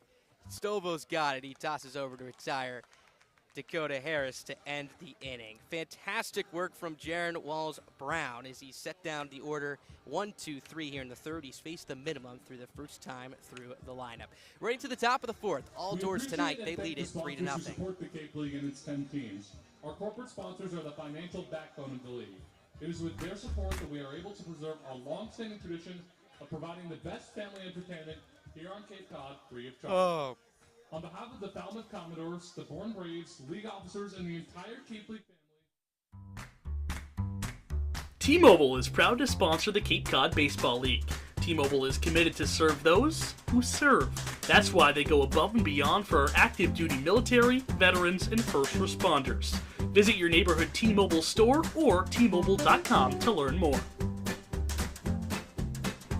For the first time since 2019, the full Cape Cod League playoff slate is back. Last season, just 2 teams from the East and West Division respectively played in the shortened playoff format, but this year there will be a full 8-team slate. 4 teams from the East and West will get a shot at the title. The Braves have missed the postseason just once since 2007 and look to make another run back to the title game in 2022, a series they lost a season ago. It's the Cape Cod League playoffs and they're back in full swing for the first time in 3 years.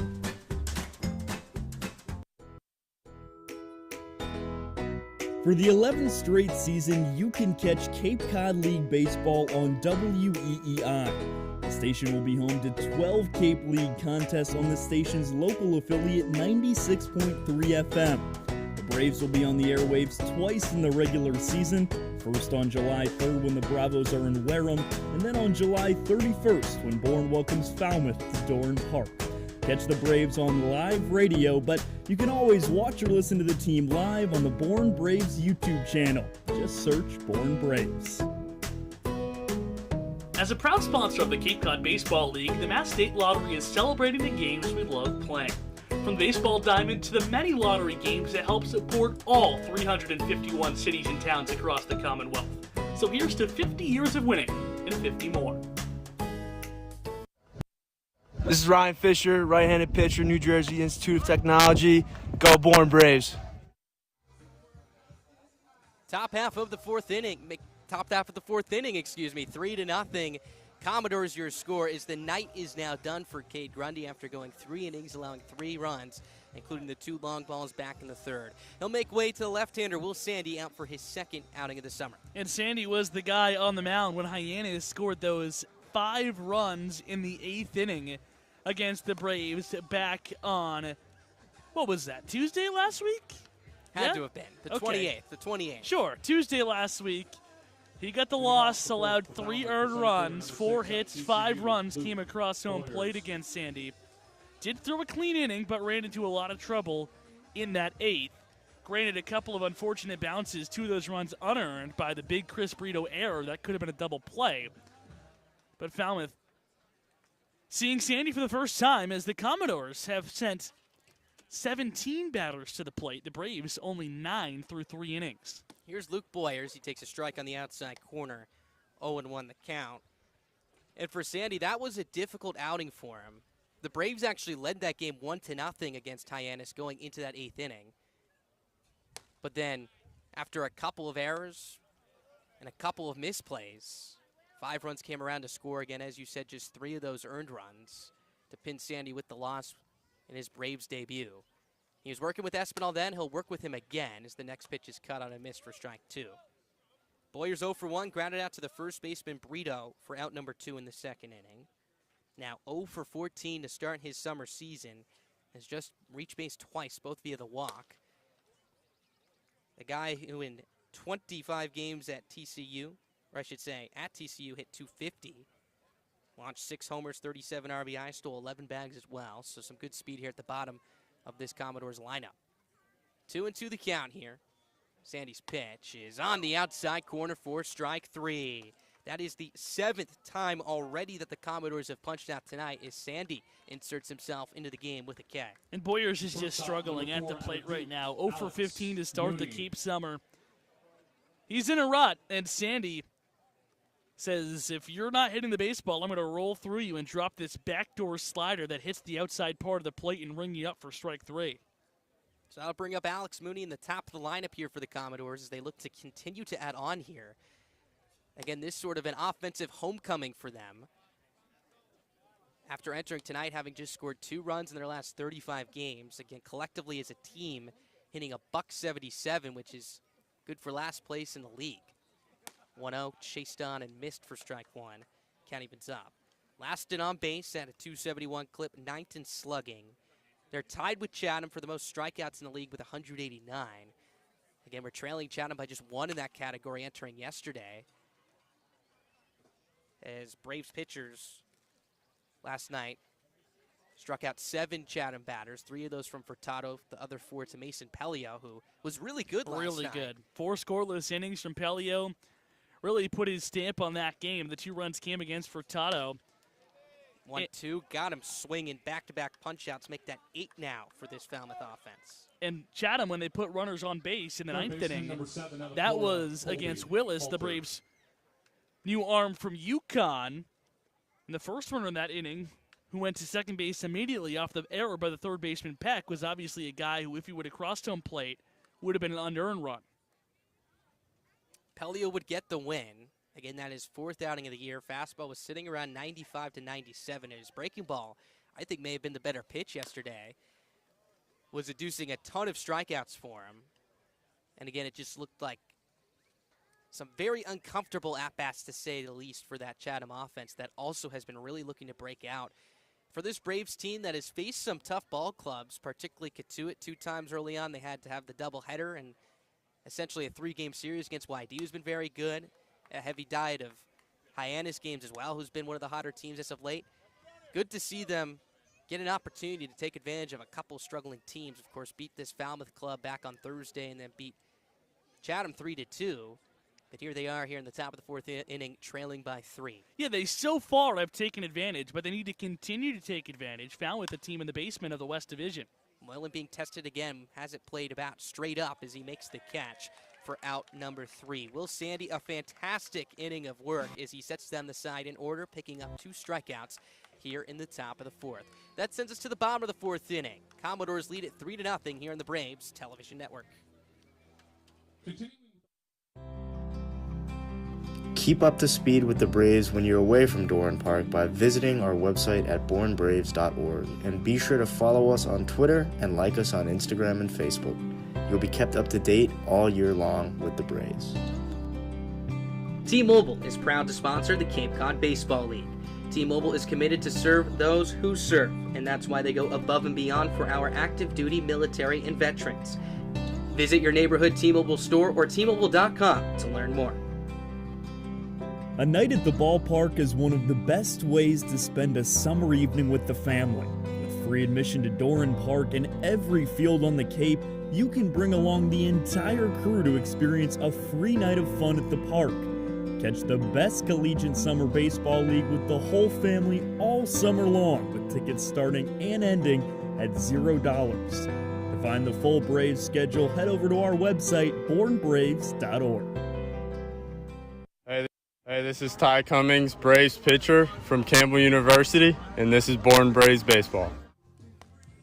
Bottom of the 4th inning, 3-0 Commodores. Your score is the Braves come to bat to see Duran Watts-Brown for a second time through the lineup tonight. And again, they're going to have to figure him out because he has just been tremendous. 3 perfect innings to start his night off. Yeah, really, really sharp, and he's working really efficiently at that. It seems like everything is either a 3-pitch punch-out, 4-pitch punch-out, or early in a count, a guy rolls over and grounds out.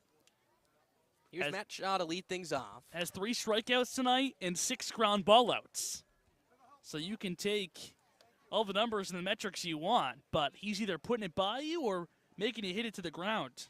And that's been a little bit out of the norm for him in his first 3 outings of the Cape season so far. 57% fly balls.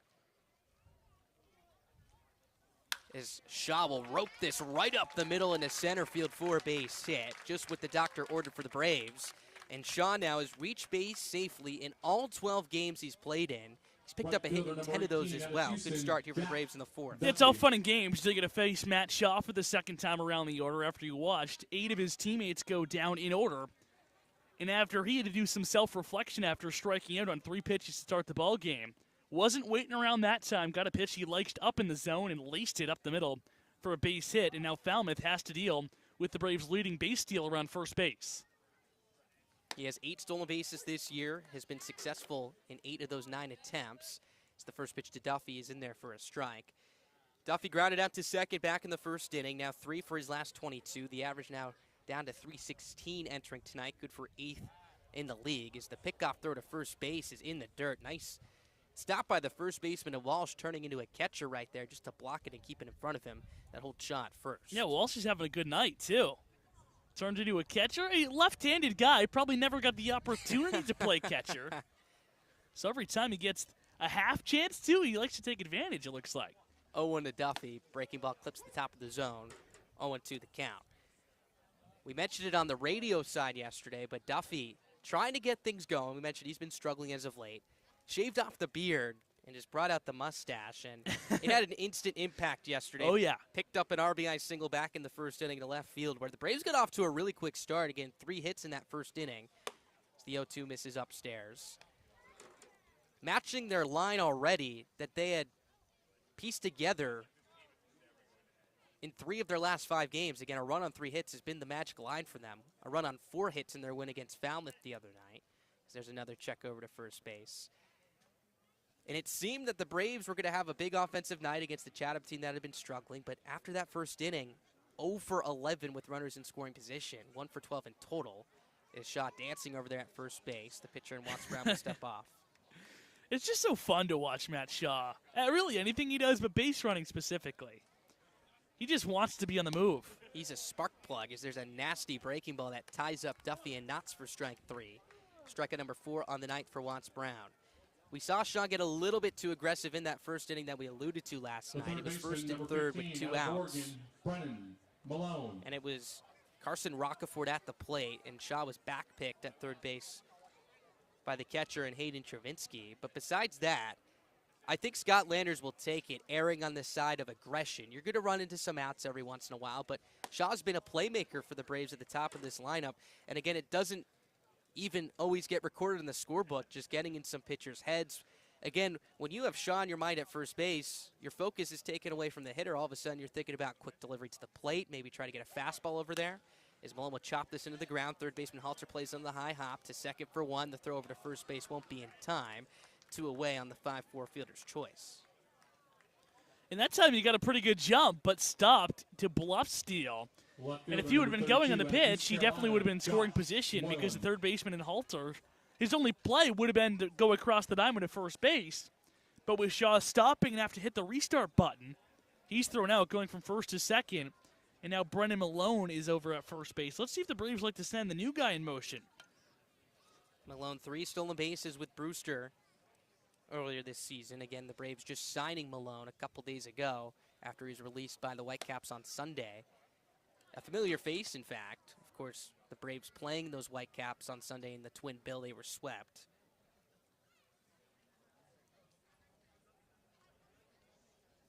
Malone mostly DH'd for Oregon this year, but is going to get some opportunities in the diamond. At third base tonight, was in left field yesterday. As the 1-0 to Josh Moylan clips the inside corner with a heater. 1-1 the count. Moylan grounded out to second. So now he's 5 for 24 on the season, but since his 0 for 11 start, has been 5 for 14, driven in 5 runs, all of those coming in the big win against Harwich 7-6 a few nights ago. 1-1 the count here with 2 down. The pitch is smoked on a line right field with some topspin. Brotcher coming in. He's going to make the play head high to end the inning. So the Braves get to Watts Brown for the first time tonight in the hit column, but are not able to bring around a run to score. We're into the top of the 5th inning. 3-0 Commodores here on the Braves Television Network. You know what Pete Alonso, Kevin Youkilis, and Lou Merloni all have in common? Go ahead, take a guess.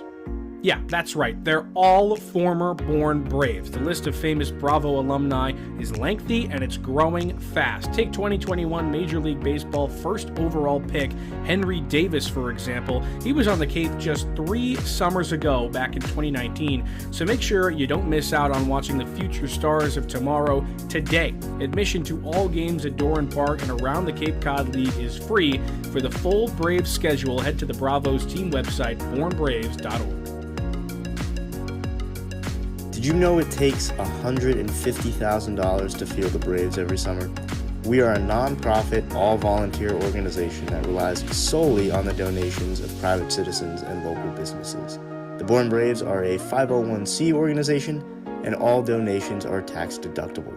You can donate today online at bournebraves.org. This is Seth Keener from Wake Forest, right-handed pitcher, and this is Bourne Braves Baseball. Second inning work for Will Sandy out of the Braves bullpen. He'll face the meat of this Falmouth order, 3-4-5. As the Doors, a squad that hadn't scored a run in 20 straight innings coming into play tonight, leads it 3-0 after a first-inning RBI single by Jacob Walsh and back-to-back home runs by the aforementioned Walsh and Stovall in the third. Sandy will have to go through both of those guys if he wants to put together back-to-back clean innings and send the Bravos offense back in the dugout, only trailing by a field goal. And was really good in his last inning of work, picked up 2 really quick strikeouts, and then was able to induce a fly out to left field off the bat of Halter. So he'll look to pick up right where he left off. But again, Walsh and Stovall have been swinging it really well tonight. They'll be a due up second and third, respectively. Borfin in his return to Falmouth, a second-year Commodore making his 2022 debut. Looks at the pitch down low for ball 1. Walked in the first inning and then took a look at strike 3 in the third. Both of those against the Braves starter tonight, Cade Grundy, who struggled his way through 3 innings of work. And how about Falmouth? The bat's coming to life, not just the 3 runs, of course, but this is a tough ballpark to hit the ball out in. Of course, the Braves just have 2 home runs here at home this season, all coming the other night against Harwich. And in 1 inning, they go back-to-back on back-to-back pitches. And neither of those were cheap home runs. Both were smoked off the bats of Walsh and Stovall, respectively. 1 to right and 1 to left center. As on 4 pitches, the Falmouth offense will get a base runner on here to start the 5th. Borfin takes his second walk of the night, and he is on for Jacob Walsh, who's starting to turn it on after a 7-for-52 start. He's gone 2 for 2 tonight with an RBI single and a line drive home run. And that's the 3rd walk allowed by Braves pitching this evening. Again, you cannot be giving this struggling lineup free passes like they have tonight. Has to go through Sandy lefty on left for his 3rd AB of the evening as the sun starts to peek out at 7:16, a time where we thought we'd be underwater, but we're playing baseball here in the 5th at Doran. And we'll take it. And we could see some ominous clouds on the horizon behind the trees over there. I don't see them. As long as the sun's out here, we're in good shape. And it seems like the baseball gods want us to play tonight. It is 6 straight balls to start this 5th inning for Will Sandy, a guy who had a really clean first inning in his only appearance for the Braves outside of this one last week against Hyannis, but ran into trouble, allowing 5 runs, 3 of them earned in his second inning of work, getting just a single out. Alan Espinal, the Braves catcher, wants to prevent that from happening again, so he goes out to talk to the big UNC left-hander. And again, I think they're being very careful with Walsh right here. The hard single up the middle in the first, the line drive that got out in a blink in the 3rd inning, trying to be very selective with how they can attack him. 2-0 coming to the dangerous Walsh. Across the plate for a strike. The count goes to 2-1. Surprise Walsh was taking a heater down the middle there, but it must not have been in the little box he created in his mind to drive another pitch in this game. He's done it twice already, 2 for 2 with 2 runs driven in. Here's the 2-1, runner going. The pitch misses down and in. The throw skips in way late, and Borfin swipes it back. He's in scoring position with a 3-1 count to the Falmouth best hitter tonight in Jacob Walsh. And he got a really good jump right there, going on first movement, of course, with the southpaw. And Sandy on the mound. He was 0 for 2 and stole base attempts this spring at Arkansas, but comes here to the Cape. First game of the summer, steals a bat, got to feel good. So runner in scoring position with nobody out here in the 5th inning. Walsh looking to get another man to cross home plate, the 3-1. Not a very good swing there in a hitter's count. As he waves at a slider, the count goes to 3-2. That's a lot of confidence by Sandy to throw that pitch in that count right there. Again, I just think they're also being really careful with Walsh in this at-bat. And Walsh expanding the zone a little bit would have been ball 4. So who's going to win this battle? 3-2 the pitch. The Falmouth cleanup man, Jacob Walsh. This would be a big punch out for Sandy. And he got him on another slider, dancing away from the left-handed bat. Good job of coming back from behind in the count by Will Sandy, and there's one gone here in the 5th. And now 9 times Chatham has struck out tonight, 3rd via Sandy. And again, it was almost a carbon copy of the slider he threw before, starting at the knees, running off the plate inside that inside chalk in the right-hander's batter's box. And Walsh went after it, so a big out right there, and now he's going to have to get through Peyton Stovall. So Stovall, who walked in the first and homered in the third, a guy who's off to a really good start in his Cape debut after a really solid true freshman season at Arkansas. Trying to bring home the Commodores' 4th run of the game, and his college teammate Borfin, who leads off at second base.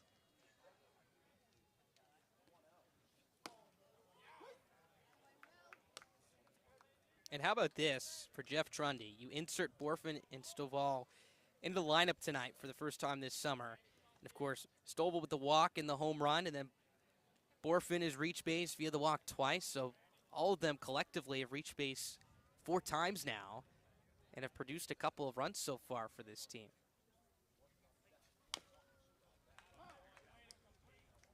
One of those Arkansas batters is now behind in Stovall as the count goes to 1-2. But you can hear Woo Pig coming all the way up the highway from Falmouth as Arkansas guys making an immediate impact in Coach Trundy's lineup tonight as the manager of the Commodores hunts for his 500th career win combined between regular and postseason play. Off to a good start as his Commodores lead at 3-0. Trying to win a game for the first time in 7 tries are the Doors.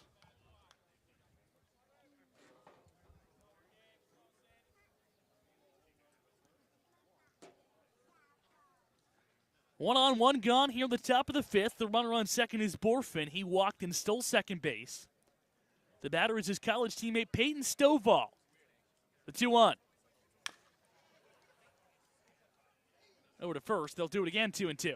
We mentioned that this team has struck out a lot tonight, but the one thing that you do have to tip your cap towards them for is their ability to protect with 2 strikes. Again, a plethora of at-bats that have gone north of 7 pitches, continuing to battle as Stovall here in this plate appearance right now, making Sandy work a ton. Sandy trying to get another strikeout and leave the runner in scoring position with 1 out here in the inning. Stovall wants to wait and think about it a little bit more as he calls timeout, granted by our home plate umpire tonight in Mickey Garcia. 2-2 pitch coming to Peyton Stovall against Will Sandy as the Braves pitcher looks for his 2nd straight strikeout and his 4th already in this appearance. Here's the 2-2.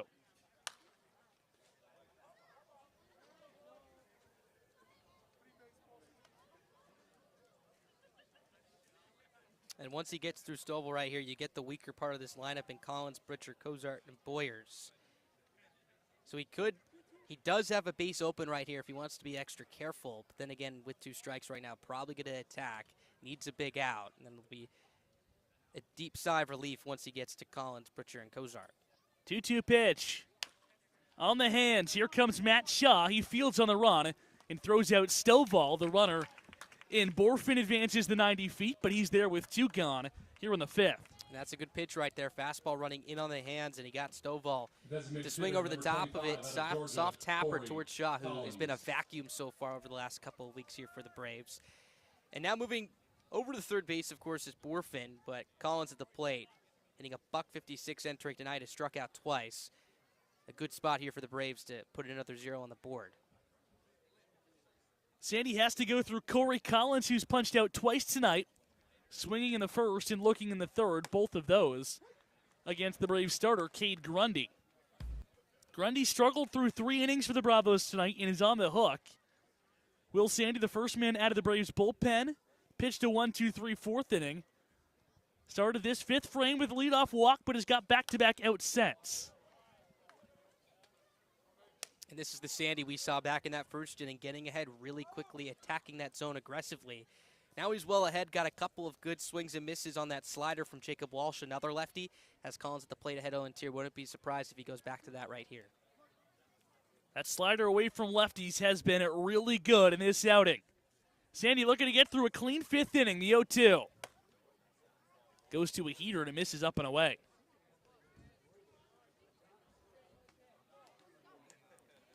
The runner on third base is Borfin. He walked, stole second, and advanced to third on the ground ball to second base by his college teammate Peyton Stovall. Sandy looking to keep this lead for Falmouth at 3-0. Here's the 1-2. Punch foul. There was that slider, but this time left up the top of the zone. Don't know if that was the intent right there. I would double up with it right here if I was him at Espinal, though, and start it at about the knee height and drop it off the plate and see if you could get Collins to chase. Again, ahead 1-2, you do not need to attack over the heart of the plate. Collins struck out twice against the Braves on Thursday, has already punched out twice tonight, trying to avoid the hat trick.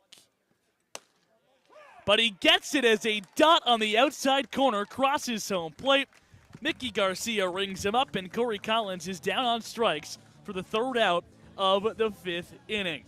Will Sandy works around a leadoff walk and sets the Commodores down in order after that. We're headed to the bottom of the 5th. The Braves offense still looking to do some damage in the hole, 3-0. But before we go back to the action, let's check out the action happening around the island. It's time to go around the Cape with Ethan Frank. Thank you very much, Calvin. Now that this is an official game, let's check on all the other official games going on around the Cape. A shocker out in South Yarmouth. Wareham leads YD 9-3. The 4th place team in the West Division up by 6 runs on the road against the 1st place team in the East. A shocker at Red Wilson Field. That's in the bottom of the 7th. Also in the bottom of the 7th at White House Field, an East Division clash between Chatham and Harwich, and it's 1-1. A shocker that Chatham has not scored many runs so far tonight. Also out on the island, in Cotuit at Lowell Park, the Kettleers lead 3-1 over the Harbor Hawks in a battle between 2 of the hottest and the 2 best teams in the West Division. And I don't know if you guys have mentioned it already, but Orleans and Brewster postponed tonight. Even though we haven't gotten any rain yet, I don't know what it's like all the way out east there, but they will play on Tuesday night. The only game scheduled to be played on Tuesday so far, as all 4 other games are official at this point, having been through halfway there. Back to you, Calvin. Thanks so much, Ethan. So that's interesting. Brewster in Orleans without a drop of rain happening on the Cape. Like you said, you can't talk about what's happening out there on the east coast of Cape Cod. But still, no rain here at Doran Park through 4.5 at least, as the Braves bat here in the home half of the 5th. And how about the starting pitching core that Jeff Trundy and Falmouth have showcased the last couple of nights against these Braves batters? You have Summers on Thursday night, who goes 5 innings, strikeout 9. And Watts Brown is on his way there as well. Punches out Chris Brito for the 2nd time tonight. He's down on 3 straight pitches. And Watts Brown wants the ball and wants to go back on the rubber. This guy is cruising right now through 5 1/3, allowing just a single hit. If you like pace of play, well, he's your guy. Again, doesn't like his catcher and Kozar throwing the ball around after a strikeout. Now has 5 on the evening here as he faces Hensler, who he caught looking all the way back in a second. 37 strikes compared to just 13 balls. That is a crazy ratio through 50 pitches by Watts Brown. And he's continuing to do it here. It's a 4-pitch mix as well, so he has a multitude of weapons that he could show to these Braves hitters, which just makes it that much more difficult to face him a second time. Hensler struck out looking his first at-bat. Wyatt still looking to get back in the groove. He was at UPenn this season, where he hit over the 350 mark. Average down in the 230s, but he hits this one high and deep to left center field. That's going to get down for a base hit. Boyers plays it on a hop. Hensler's thinking too, but he puts the brakes on at first base after taking a massive turn. But that's good to see, a hard-hit base knock by the Braves DH tonight, and they have a runner on here in the 5th. And the 2 hits that the Braves have pieced together have been stung. It was Shaw back in the 4th inning, the line drive to center. This one into the alley towards left center. It was a wide turnaround first for Hensler. Thought he may have tried to stretch that into a double, but down by 3. A smart move in the center fielder, and Boyers got to that quite quickly. It's now a good spot here for Rocafort to get the Braves back in this game and get his season going as well. First pitch to Rocafort's in there for a strike. Hensler the runner on first base, not a ton of speed. Hasn't attempted a stolen base this season for the Braves. The batter in Rocafort certainly has. He's 3 for 5 on the year. Batting with 1 on and 1 away with his team down 3 here in the 5th. And I think the Braves are going to try and take advantage of the fact that Watts Brown has been throwing strikes. You mentioned the strike-to-ball ratio so far has been more than elite, I'd say, through 4 1/3 of an innings work so far. We saw Hensler be very aggressive early in the count. We'll see if Rocafort is the same.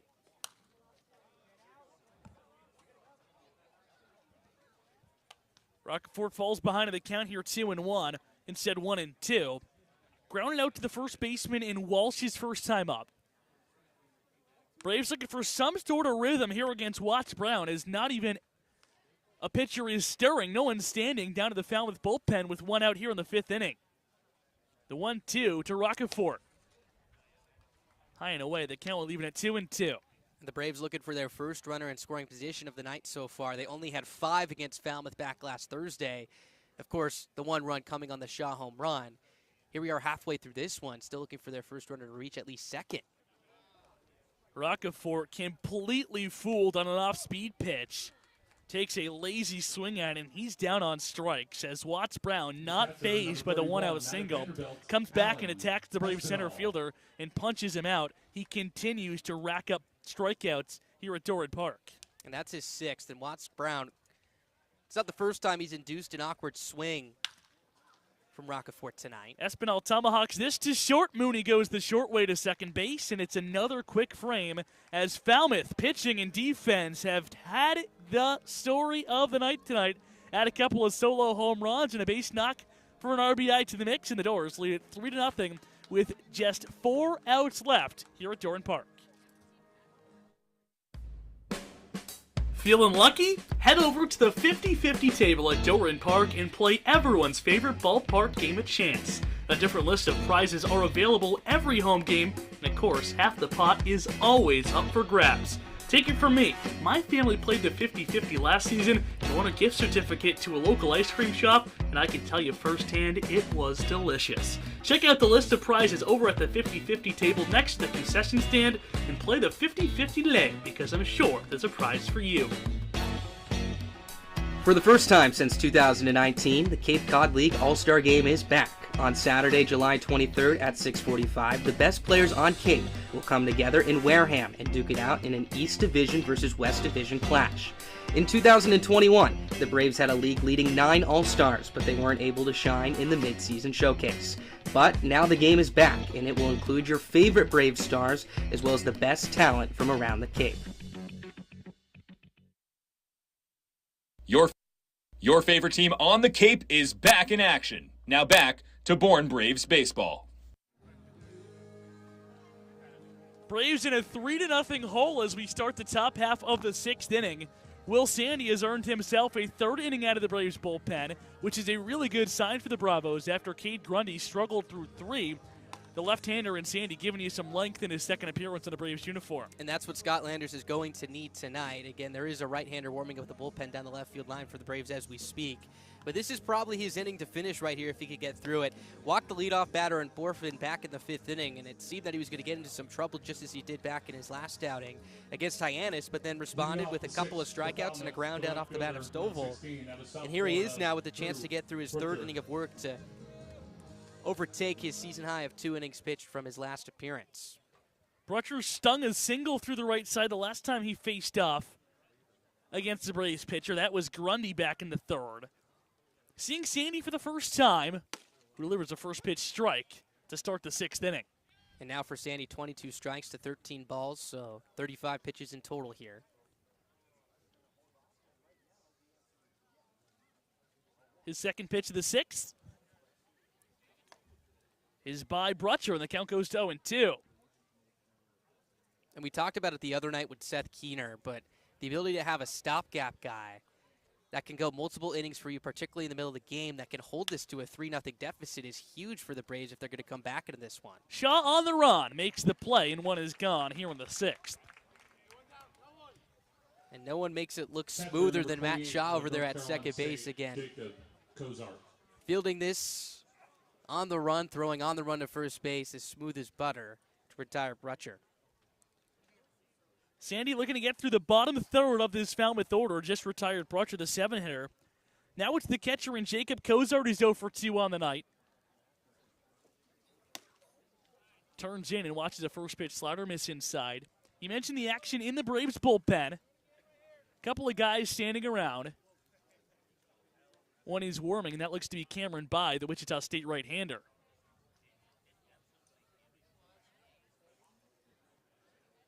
That pitch must have caught Espinal's glove a little bit on the webbing, so it looks like a piece of his string might have popped off. Here comes Tomas Frick. And the two catchers are going to exchange gloves. And Frick evaluating it. I know that glove's an important one to Espinal. I was talking to him about it. He has about 3 or 4 of them that he's customized over at Vanderbilt. Well, it looks to me like he's got Tomas Frick's glove on. That's what I was going to say right there. And it looks like Frick, because they just needed a quick exchange, probably had the glove on his left hand already. It came out to save the day. But again, maybe just that webbing and that one lace that connects the webbing onto the thumb part of the glove maybe just came a little bit loose. And again, you don't want that, of course, popping out, trying to receive a pitch. So it's a familiar target for the UNC pitcher and Will Sandy, now with his college teammates Tomas Frick's UNC glove on the left hand of Alan Espinal.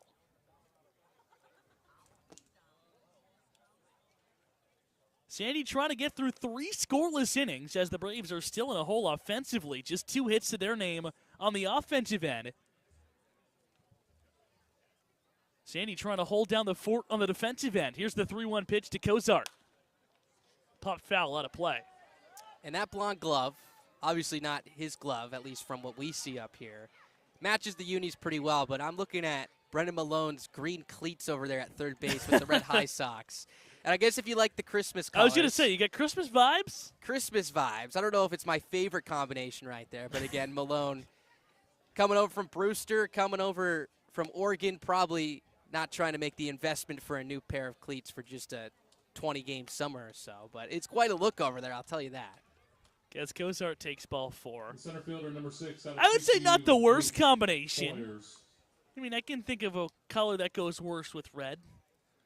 Now that I say it, I can't. But still, green and red, you can go away with saying, hey, Christmas in July, that's a thing, I was right? just going to say, yes, exactly. We got to talk to him about that now, see if we could get a little promo going. It's Christmas in July at Doran Park.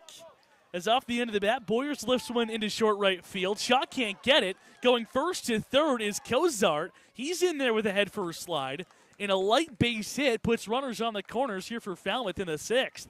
And if Shaw at second base was able to make this play, Cozart would have been doubled off, no question. It was interesting because he squared his chest back towards home plate very late. And my thought on that is that he probably thought that Cozart was about halfway between first or second, so was maybe trying to deke the runner right there to see if they could maybe get the force out at second. But Cozart, as we mentioned, was off for the races, off the bat essentially. So that sets up a first and third spot. The aggression works out here, and a really good opportunity here for the Commodores to add on some insurance. Falmouth gets a Christmas present on that ground ball. It said pop fly, finding some ground in short right field. Another one out there. Duffy's on the run. He can't get it. It's a broken bat base hit for Mooney. The Doors are up 4-0 as Cozart crosses home plate. So a couple of bleeders finding some grass out there for Falmouth. And a 2 seeing eye singles. The Doors offense is starting to explode. It's 4-0 Falmouth on 7 hits here in the 6th inning. And presents are dropping out of the sleigh onto the outfield turf right there. Again, back-to-back seeing eye flares in the right field for base hits. Mooney picks up his 5th RBI of the year. And again, Duffy was playing well back in right field. We've mentioned how much space is out there, so he has to play back no matter what. And then also shading a little bit towards right center. Had to go a long way. No question that one was dropping. I was going to say before Mooney hit the first pitch, it was really good base running by Cozart to gamble on that pop-up into right field. And it pays off immediate dividends as he scores only from 90 feet away in the blue base hit by Mooney. Now you're getting to a threatening part of this lineup. Halter, who they've been able to keep pretty quiet so far, but is the leading hitter on this club. Then Borfin and Walsh, who have been swinging it very well so far tonight. So it's going to be a tough task here for Sandy. The positive, a couple of lefties coming up here for the Southpaw. Cade Grundy allowed 3 innings, allowed 2 hits in his 3rd inning, 2 runs, I should say, in his 3rd inning of work on the mound. One has come across home plate for Falmouth in Will Sandy's 3rd inning. As once again, the Braves defense in limit the damage mode. Down 4-0 here in the 6th inning, but Falmouth with an opportunity to make it much, much worse. And again, over the last week, the Braves have scored 4 or more runs just once. So you got to keep the damage at 4 here. That was a comeback 7-6 win over Harwich. The 0-2 fouled back. At times against the Mariners, the Braves were behind 6-2, so they were in a 4-run deficit, came clawing back in the late innings and won that game on a walk-off ground rule double. Some believe it was a walk-off grand slam, but officially ruled a ground rule double by Josh Moylan for the Braves to win that game 7-6. But like you said, just 1 run the next night against Falmouth and just 3 last night against Chatham.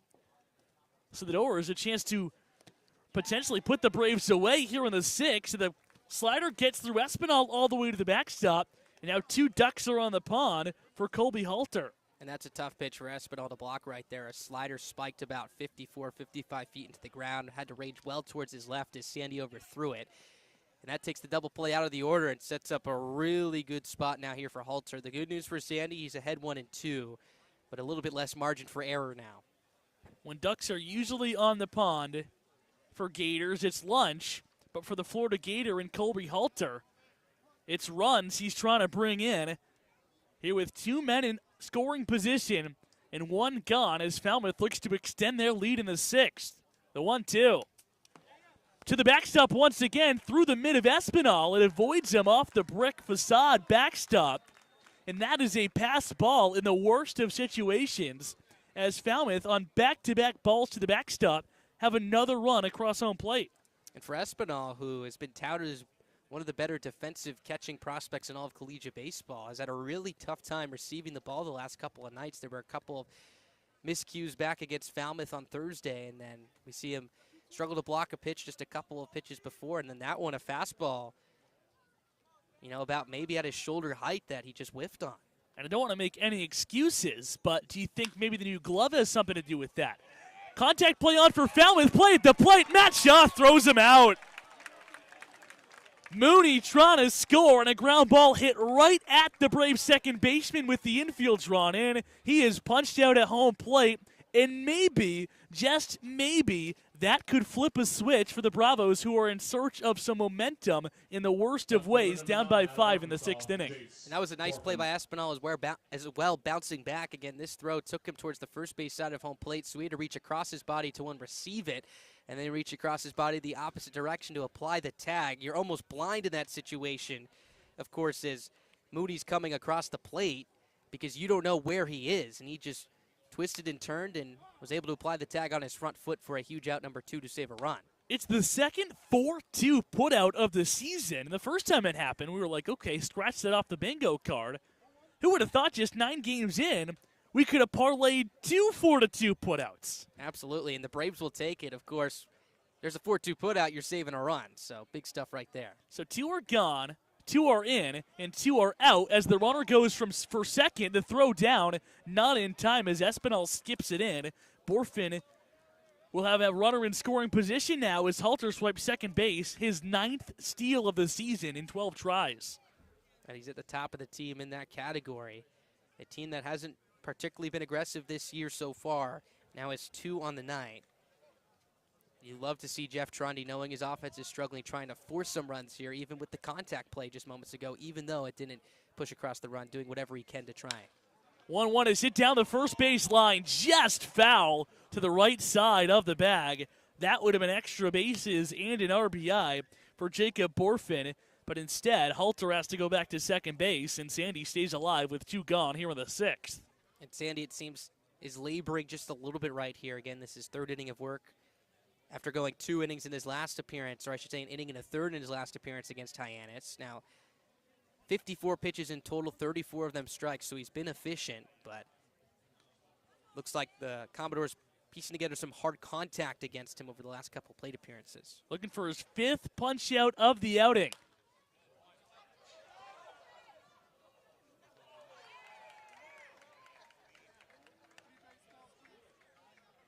That was a nice play by that kiddo over there. To a righty, cutting on a hop, a sliding play. Took it off the chest. So a wide receivers coach wouldn't tell you that's good technique, but effective for the youngster who made that play. He stuck with that hill right there. There's a slope, and he slipped in. I thought we call those berms now. I was going to say berm a second ago, but I'm not quite sure if that qualifies. 1-2 misses away. We got some good geography vocabulary last night. Berm, knoll, all came out. I'll call that one a berm to our left. And That was an experienced Berm play. That was. He's been there before, obviously. I mean, and he's getting to celebrate with his family right now. Gets to take home a Cape League ball, so special moment for him. The mad dash across the league with foul balls is just crazy. Here's another one. We get about 15 youngsters chasing after it. Bounces off the school. Someone makes a catch. One person's ecstatic. 14 kids take a big old sigh. They go back to their respective positions and wait for the next foul ball. That was quite a sight right there, as that ball bounced off the concrete, then the facing of the school. So those kids had to twirl around in about 3 or 4 different directions, and all were running in a straight line. They gotta love it. Gotta love it. This one's grounded first base side over the glove of Chris Brito and into right field. Here comes Halter, and it's a half a dozen runs for Falmouth in as many innings here at Doran Park tonight. It's a stunner. All Commodores 6-0 in the 6th. And that's a tough break for Brito. Again, this one hit on the cut of the infield grass and hopped a little bit higher than he was anticipating. Over his glove in the right field, they'll mark it a hit. That's going to be the first hit of the night for Borfin and of the season here in his second go-through with the Commodores. And it looks like that'll be the night for Will Sandy as well. Sandy runs into some trouble in his 3rd inning out of the Braves bullpen. And Falmouth is putting a hurting on the Braves right now. 6-0, the team in the cellar of the West Division leads the Bravos. And that will be the tally when Cameron Bye throws his first pitch on the other side. Pitching change here at Doran Park. We'll step aside. We'll tell you about the Wichita State right-hander coming into the game when we come back on the Born Braves Television Network. Missed the biggest part of the game? Don't worry, the Bravos have you covered. Catch the call of the game on the Braves Twitter at Born Braves to hear the night's biggest moment. From big-time strikeouts to crazy web gems, game-winning home runs, and more, whether you hear it for the first time or you just want to relive the magic, the call of the game will bring back the best moment from the night that was. Free! It's a word you don't hear often, but it's the only word in the Cape Cod League. Every single game on the Cape is free, which means you can bring the entire family, extended family, and the extended family for no charge at Doran Park or to any other game on the Cape. Catch the best collegiate summer league in the nation for absolutely no charge all summer long. Cape Cod League Baseball is back on the New England Sports Network in 2022. Nesson will feature 5 Cape League games on its airwaves this season, the first of which comes on June 30th when the Braves take on the Falmouth Commodores, and then the Nesson crew comes to Doran Park on July 21st when the Braves host the Wareham Gatemen. All Cape League games on Nesson start at 7, and the station will also feature the league's All-Star Game. It's the best summer baseball in the nation, and it's live on the same station as the Boston Red Sox all summer long.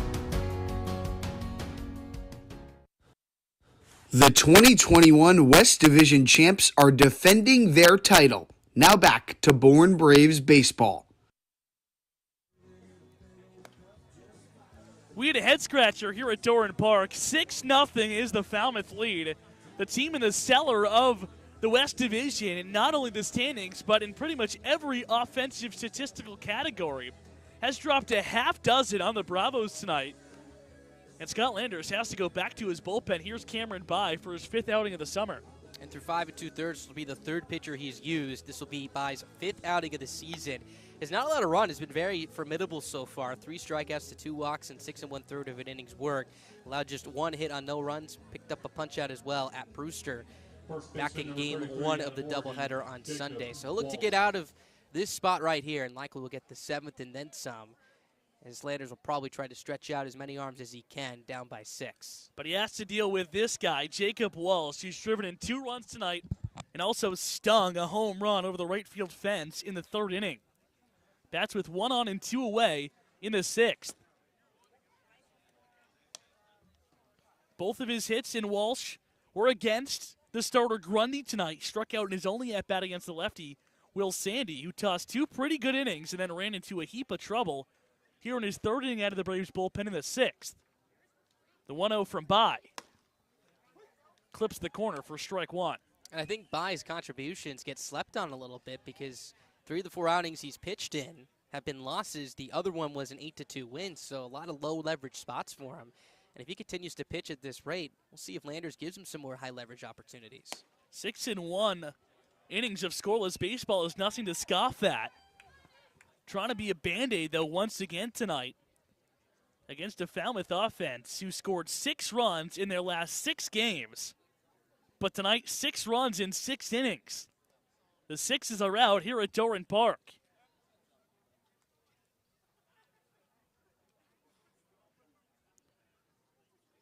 Cameron By trying to finish the 6 for the Braves as he tosses a 1-2 pitch. Walsh hits it high, but not very deep in it right. Josh Moylan coming on and makes the catch to finally get out of this inning. So Cameron By gets the only man to fly out to left field that he faces here in the 6th, but the Doors as a whole drop a 3 spot on the scoreboard, and it is 6-0 Falmouth as the Bravos come to bat in the home half of the 6th inning.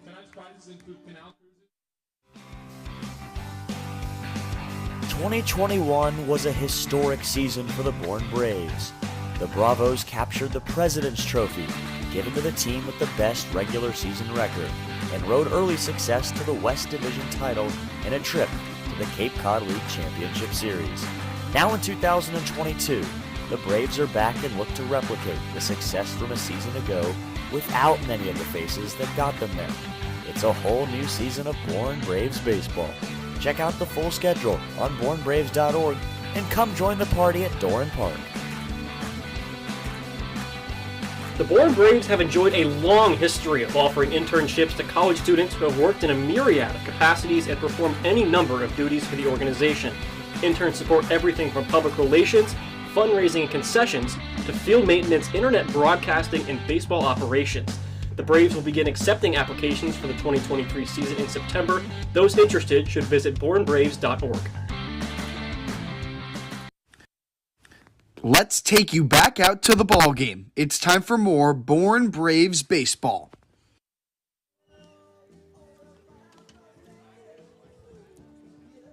If things are going bad, they just got worse for the Braves here in the bottom half of the 6th inning, because guess what? Jerron Watts Brown is back out on the mound for his 6th inning of work, and has this guy been special. Falmouth's offensive explosion might deter what this guy has done. But through 5 innings, allowing just 2 hits, and has struck out a half-dozen Braves as the Bravos look for some sort of momentum in a 6-0 hole here in the home half of the 6th inning. And I've been talking to a couple people from Falmouth about Watts Brown, and they've said he's got the stuff. It's just been catching some tough breaks in his first 3 outings. You mentioned just 1 earned run, or I should say 1 run of support in each of his first 3 starts. They've given him 6 tonight, though. And the strikeouts have been up, 15 in those 3 starts for him, and again, has 6 here tonight so far through 5 innings. Again, had not topped out more than 3 2/3 of innings work, now through 5 and counting. So this is the Watts Brown that we saw at Long Beach State, and the Watts Brown that Jeff Trundy was looking for coming into this summer. And it's got to feel good having both sides working for Falmouth, because it seems when they score runs, the pitching may not be there. And when they are pitching, the runs may not be there. Harris hits one down the left field line. This is a fair ball, and it one-hops into the Braves bullpen. It's a ground rule double the complete opposite way for Dakota Harris. So maybe that could be something that starts to snowball this Braves offense, as the Bravos have the leadoff runner on here in the 6th inning on second base. And did he need that? Was 1 for his last 11 entering tonight, 1 for his last 12 if you include the ground out. The left fielder in Borfin was shading a couple steps maybe towards left center, but still mostly straight up. But Harris gave this a ride the other way, 330 feet down that left field line. And like you said, top of the order coming up here, so a really good spot to start chipping away. Again, 6 runs, quite the hill to climb here, but just in the 6th inning right now, you still have 12 outs to work with. It's the first extra base hit of the night for the Braves and the first double of the season for Dakota Harris. He's on second for Matt Shaw, who stung a single his last time he was at home plate.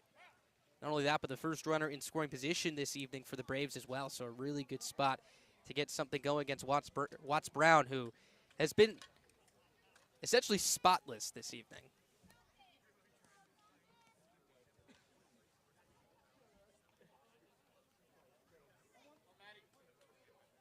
Josh Stewart, the Texas right-hander, starting to throw down in that Falmouth bullpen as the Braves have their first runner in scoring position at second base right now. Right back to Watts Brown on the mound. He's going to go to second, but he throws it into center field. Harris gets up. He's trucking for third. He slides in safely. Everyone is safe on the play, and on an error by Watts Brown, his first major blunder of the night, the Braves have runners on the corners and still nobody out in the inning. Well, we're starting to see the momentum turn right here. That was like a game of tug-of-war. Again, a hard comebacker back to Watts Brown. He had Harris caught in a rundown. He was sprinting back to the bag. And the throw was accurate. Harris is very likely out, but then it gets into center field. Harris moves up. Runners at the corners. Nobody out. 2, 3, and 4 due up here for the Braves. So Shaw's on for the second time, and here's Duffy, who looks at ball one, miss up in the zone. So Watts Brown, who's been perfect on the rubber, makes his first big mistake as a defensive player in this game, throwing it into right center field. And that's now the 26th error charged to the Commodores this season. They lead the league. And for Brown now, 46 strikes to 18 balls. Just at about 70 pitches. Braves looking to make Watts Brown pay. There goes Shaw for first as Duffy lines this down the right field line. Fair ball. Looks like Shaw thinks it's a foul ball. He was going back to first. Sliding in safely at second is Shaw. Sliding in safely at first is Duffy. Catch your breath. Everyone's safe. The Braves are on the board. But what was Matt Shaw doing? Well, he was going on the pitch, and I think he was looking into the plate to see where the ball was put in play, so he didn't know where it was. He, I think, thought it was caught, or at least was in the air and was going to get caught, so he started to run back to first base, and all of a sudden he sees Jack Duffy on his tails rounding first, trying to go for the double. That is a tough break. The Braves will take it. No damage particularly done, of course, with nobody out, and you may have a chance to get Watts Brown out of this ballgame as well, which would be huge. But 6-1 your score. Could be runners on second and third. Shaw was going on the pitch, may have been able to score on that play. Instead will just be a very dramatic single for Jack Duffy. So what would that have been a force play at second base? Because he already had touched the bag. He touched the bag, was coming back. It could have been a force because he didn't touch it a second time coming around the bag, so they could have doubled him off if they just thrown a second. But instead, they tried to go back to first to back pick Duffy, who of course was caught in a rundown because Duffy was thinking two. So instead of runners on first, instead second and third, they're on first and second. Still nobody out in this inning, and Falmouth is going to stick with Watts Brown, who after a long layoff in the top half of this inning, watched his team score 3 runs and had his hit through a pitching change, has run into some problems as a double steal is on. Shaw's going for third. He slides in safely. Not going behind him is Duffy as the runners, one moves up, one stays. They'll be on first and third with nobody out as the aggression of Matt Shaw is once again on display. 9th stolen base of the year in 10 attempts. And again, he says, look, I made a mistake. I'll make up for it right here and get over to third base. Gotta love it. Duffy not going behind him is kind of a mistake because the runners are now in the corners instead of second and third again. The batter is Brendan Malone. 0 for 2 on the night, but with runners on the corners and his team down by 5, a base hit would do a lot in the chip away mode the Braves are in right now. And I think Shaw, that was a very quick audible from him over at second base, so Duffy probably did not have that in mind and was too late before he noticed. Good pitch there by Watts Brown to drop in a slider across the plate and a fastball count. It goes to 2-1 here on Brendan Malone. 0 for 5 in a Braves uniform, but trying to get his first base hit in a big spot for the Braves. The 2-1. Hit in the hole, in the deep left field. The shortstop, Mooney, makes a sliding try at it, but he has no play. Coming home to score is Shaw. It is the first base hit in the Braves uniform for Brendan Malone, and it's 6-2 here in the 6th inning. And the Braves finally catching some breaks in this inning. Again, a seeing eye single. This one was hit in the perfect spot. Halter was hugging the line at third base. Mooney was playing up the middle by the time Mooney had fielded it. Malone, who runs well, was already on top of first base. So an RBI for him. It's going to be his 5th of the year combined with Brewster, his first in the Braves uniform. First and second, nobody out as the Braves finally get to Watts Brown and get him out of this game.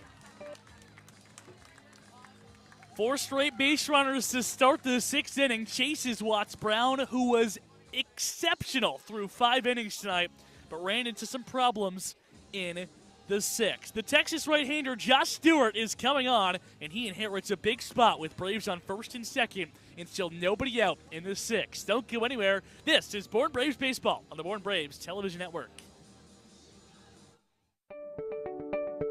43 of the Braves' 44 regular season games this summer will take place on the Cape, but for the first time ever on July 25th, Polar Park, home of the Worcester Red Sox, will host a Cape Cod League game when the Bravos take on the Wareham Gatemen at 6:45. Gates open at 5:45, and admission is $10 to watch the Braves take on a West Division rival on an even greater stage. The Braves are the reigning champs of the Cape Cod League West Division, but the West in 2022 is loaded again and as wild as ever. With 6 games against Hyannis, Wareham, Falmouth, and West Division runner-up Katuitt, it's a packed slate against division foes thirsty for revenge. To check out where and when the division matchups go down, head to our website, bornbraves.org, and check out the Bravos' full schedule. After COVID-19 canceled the 2020 season and shortened 2021, this year will be the first since 2019 with a full 44-game schedule and an 8-team playoff. That means you can catch the Braves squaring off with each team in the West 6 times and each team in the East 4 times. It's a jam-packed slate for the Braves in 2022, and you can check out the squad's complete schedule on our website, bornbraves.org. This is Nigel Belgrave, pitcher from the University of Maryland. This is Born Braves Baseball.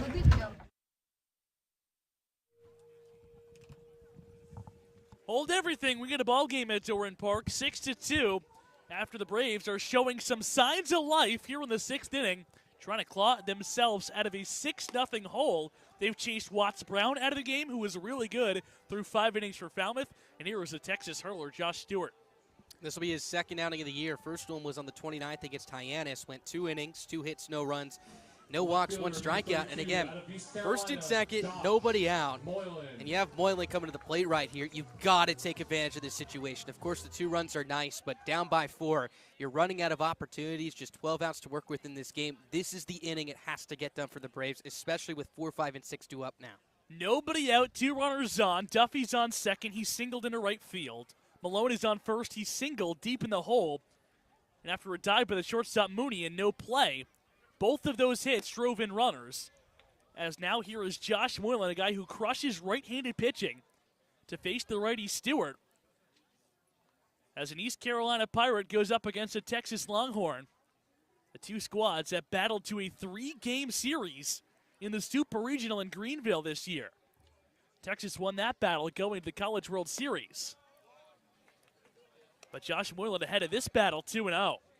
This is one he'd like to win right now. We mentioned last time he was playing here at home, had quite a magical night. Of course, 1 swing of the bat can make this a 1-run game, but just trying to keep the line moving. Has quite an alley in the right center field gap as well. If he could punch one out there, Malone very likely scores from first. Would love to try to find some green, hit a home run, and the Braves come from behind win on Thursday and fouls this one straight back. And he took a big rip right there, a fastball on the outer third of the plate. And he was on it, fouling it straight back. Took a big rip, big finish as well. But now the count moves to 2-1. Moylan was the hero in that comeback effort against Harwich. Braves trying to mount another come-from-behind game tonight. Still down by 4. But at the start of this inning, it was a 6-0 Falmouth lead. It's turned to 6-2. And 2 runners are on with just nobody out. The 2-1. In there at 2-2. And if you go back to Watts Brown's beginning of the inning, of course, he gives up the double to Harris. But you got to look back at that E1, the ground ball right back to him. Throws it into center field, keeps the momentum spruing in the Braves' direction. If he makes that play, we may already be in the 7th inning at this point. Braves trying to take advantage. The 2-2. Down below the zone, it's 3-2. So let's see if the Braves decide to run here on a full count. Still nobody out in the inning and a left-handed batter at home plate. So you do set yourself up for the strike him out, throw him out double play against Josh Moylan, who has punched out 7 times this season. But the Braves left fielder not the fleetest of foot, a prime double play candidate for Falmouth. Runners not going, the 3-2. In there, a backdoor slider caught him looking, strike 3. What a pitch that was by Josh Stewart.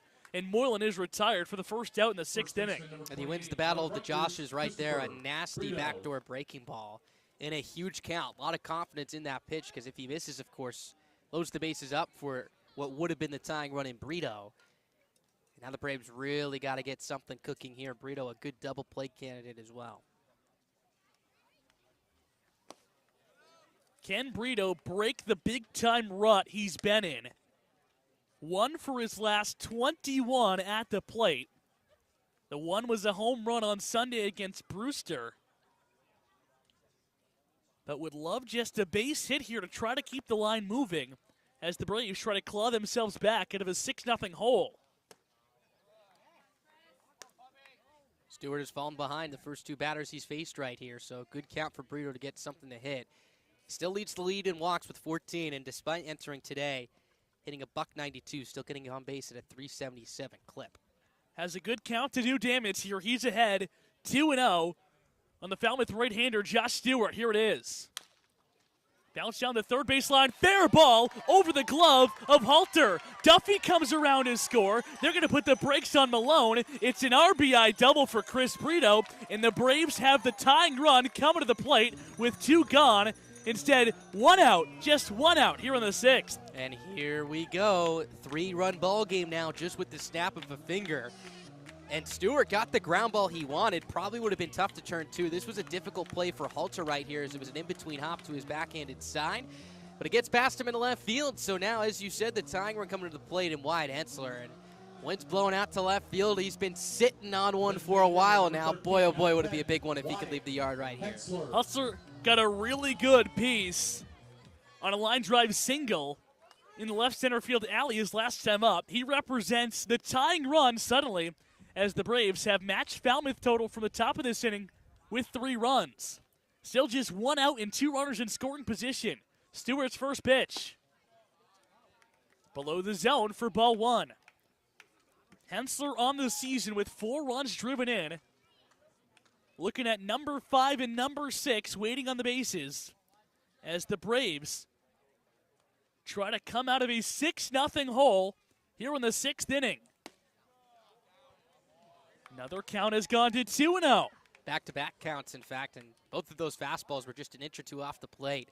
An eagle eye by Hensler from the right-hander's batter's box gets him into a good count here. 2 men on, 1 man gone. A 2-0 pitch coming to the Braves DH tonight, Wyatt Hensler. Front door slider, but too low. It is 3-0. Carson Roccaforte waits on deck. He's 0 for 2 on the night. Was also hitless last night in Chatham. You got to imagine the take sign is on for Hensler here, the 3-0.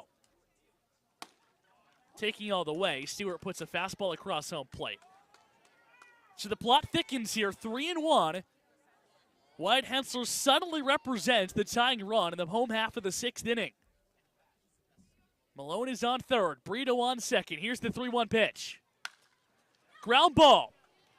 Stopped by the shortstop Mooney, who throws across the diamond for a long out. But another run comes home as Malone scampers to the plate. Braves have put 4 on the scoreboard here in the 6th, and it's a 6-4 ball game. And the Braves will take it right there now. A 2-run deficit right here. And a nice play by Mooney. Thought for a second there that the throw across the diamond was going to be a little bit high, but now you have Roccaforte coming to the plate and a base hit. If he could score, Brito makes this a 1-run game. And again, we said it at the top of the pitching change when Stewart came into the game. They had to push across those 2 runs, and they're already halfway there.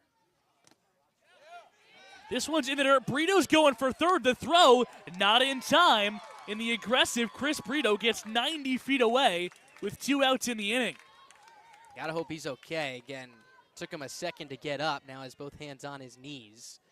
Looks like he's all right. Gives the thumbs up to Scott Landers. And there's that speed that we know he's so confident in right there. And he came in fireballing towards the third baseman and Halter right there. It was a closer play than I expected it to be, but now he's 90 feet away. A really aggressive secondary lead and a good dirt ball read puts him on second base as the pitcher, Josh Stewart, is continuing to work from behind. He's fallen behind Carson Roccaforte 2-0. That's the 3rd straight batter who's seen a 2-0 count. Here it is. On the inside corner, Roccaforte didn't like it, but it's gone to 2-1. And I don't think he liked it because Cozart was setting up outside and had to reach across his body towards the inside corner of the plate. But Stewart needed that. Now 7 strikes, took it 10 balls so far. The 2-1. Outside for ball 3. And we mentioned 11 balls from Stewart. Most of them have been close. He's been nibbling at the edges. Just hasn't been able to get the calls from Mickey Garcia. Roccaforte still looking for his first extra base hit in a Braves uniform.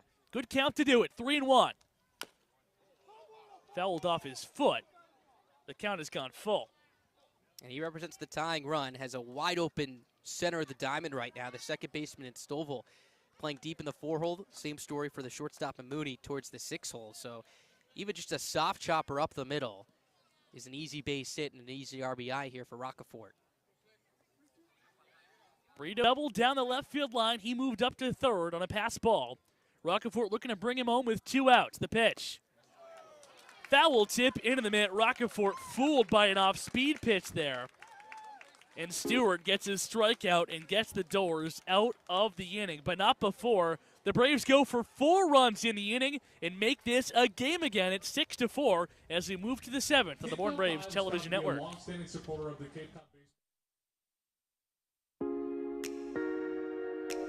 You know what Pete Alonso, Kevin Youkilis, and Lou Merloni all have in common? Go ahead, take a guess. Yeah, that's right. They're all former Born Braves. The list of famous Bravo alumni is lengthy and it's growing fast. Take 2021 Major League Baseball first overall pick, Henry Davis, for example. He was on the Cape just 3 summers ago, back in 2019. So make sure you don't miss out on watching the future stars of tomorrow today. Admission to all games at Doran Park and around the Cape Cod League is free. For the full Braves schedule, head to the Bravos team website, bornbraves.org. Did you know it takes $150,000 to field the Braves every summer? We are a non-profit, all-volunteer organization that relies solely on the donations of private citizens and local businesses. The Born Braves are a 501c organization, and all donations are tax deductible. You can donate today online at bornbraves.org. This is Nelson Berkwich, left-handed pitcher from Vanderbilt University, and this is Braves Baseball. We got a game at Doran Park. The Braves cut the Falmouth what was a 6-run lead down to just 2 in the 6th inning. And we're in the 7th with a 6-4 tally. And Cameron Bye, who came out of the bullpen and got the last man out in the 6th, has the 7th. And he's earned himself a big spot right here. We touched on it earlier, but for the most part has come in either large deficits or with large leads. But now just a 2-run trail here for the Braves. And his job to keep this a 2-run deficit to give his offense, who has finally come to life here in this ball game, a chance to tie it up, if not take the lead. That Braves comeback win over Harwich on Wednesday was a 7-6 final score. Falmouth was 6 runs on the board tonight, matching their team total from the previous 6 contests. The batter is Peyton Stovall, who in his first game in a Commodores uniform has been part of that effort. Walked in the 1st, homered in the 3rd, and bounced out in the 5th. And Bye inherited a real tough spot back in that 3-run 6th inning, was able to get Walsh to fly out to left to end the frame. Has been very, very aggressive with the strike zone so far. Of his 6 pitches, 5 for strikes. Looking to punch out Stovall. Up and out of the zone for ball 1. And when was the last time we saw the Braves push across 4 runs in an inning? Might I add 8 batters to the plate as well. That was huge for them right here, and what was right after they allowed 3 runs in that top half. On a 3-game winning streak, looking to extend that to 4.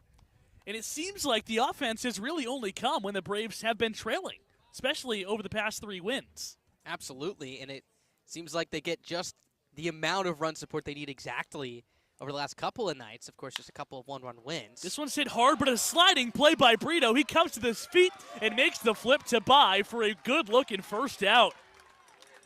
A good-looking play right there indeed. A hard top-spinning one-hopper that he stabbed sliding towards his right.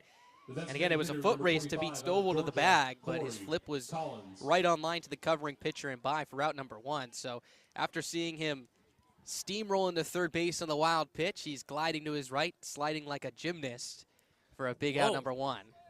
I don't know about that. Close to a gymnast, I guess. First pitch. Now, Collins is in there for a strike, but an athletic play by Brito nonetheless, because that ball was stung off the bat of Peyton Stovall. Collins on the night looking to avoid the sombrero. 0 for 4 on the evening. 0 for 3 on the evening to this point with 3 punch-outs.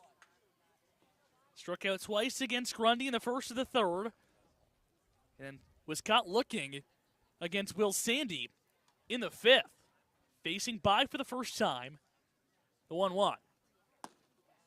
Across for a strike.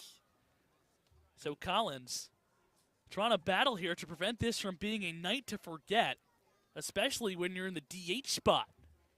And this is a Falmouth team that has struck out now 10 times already this evening, so the double-digit punch-out totals continue for them. The 1-2.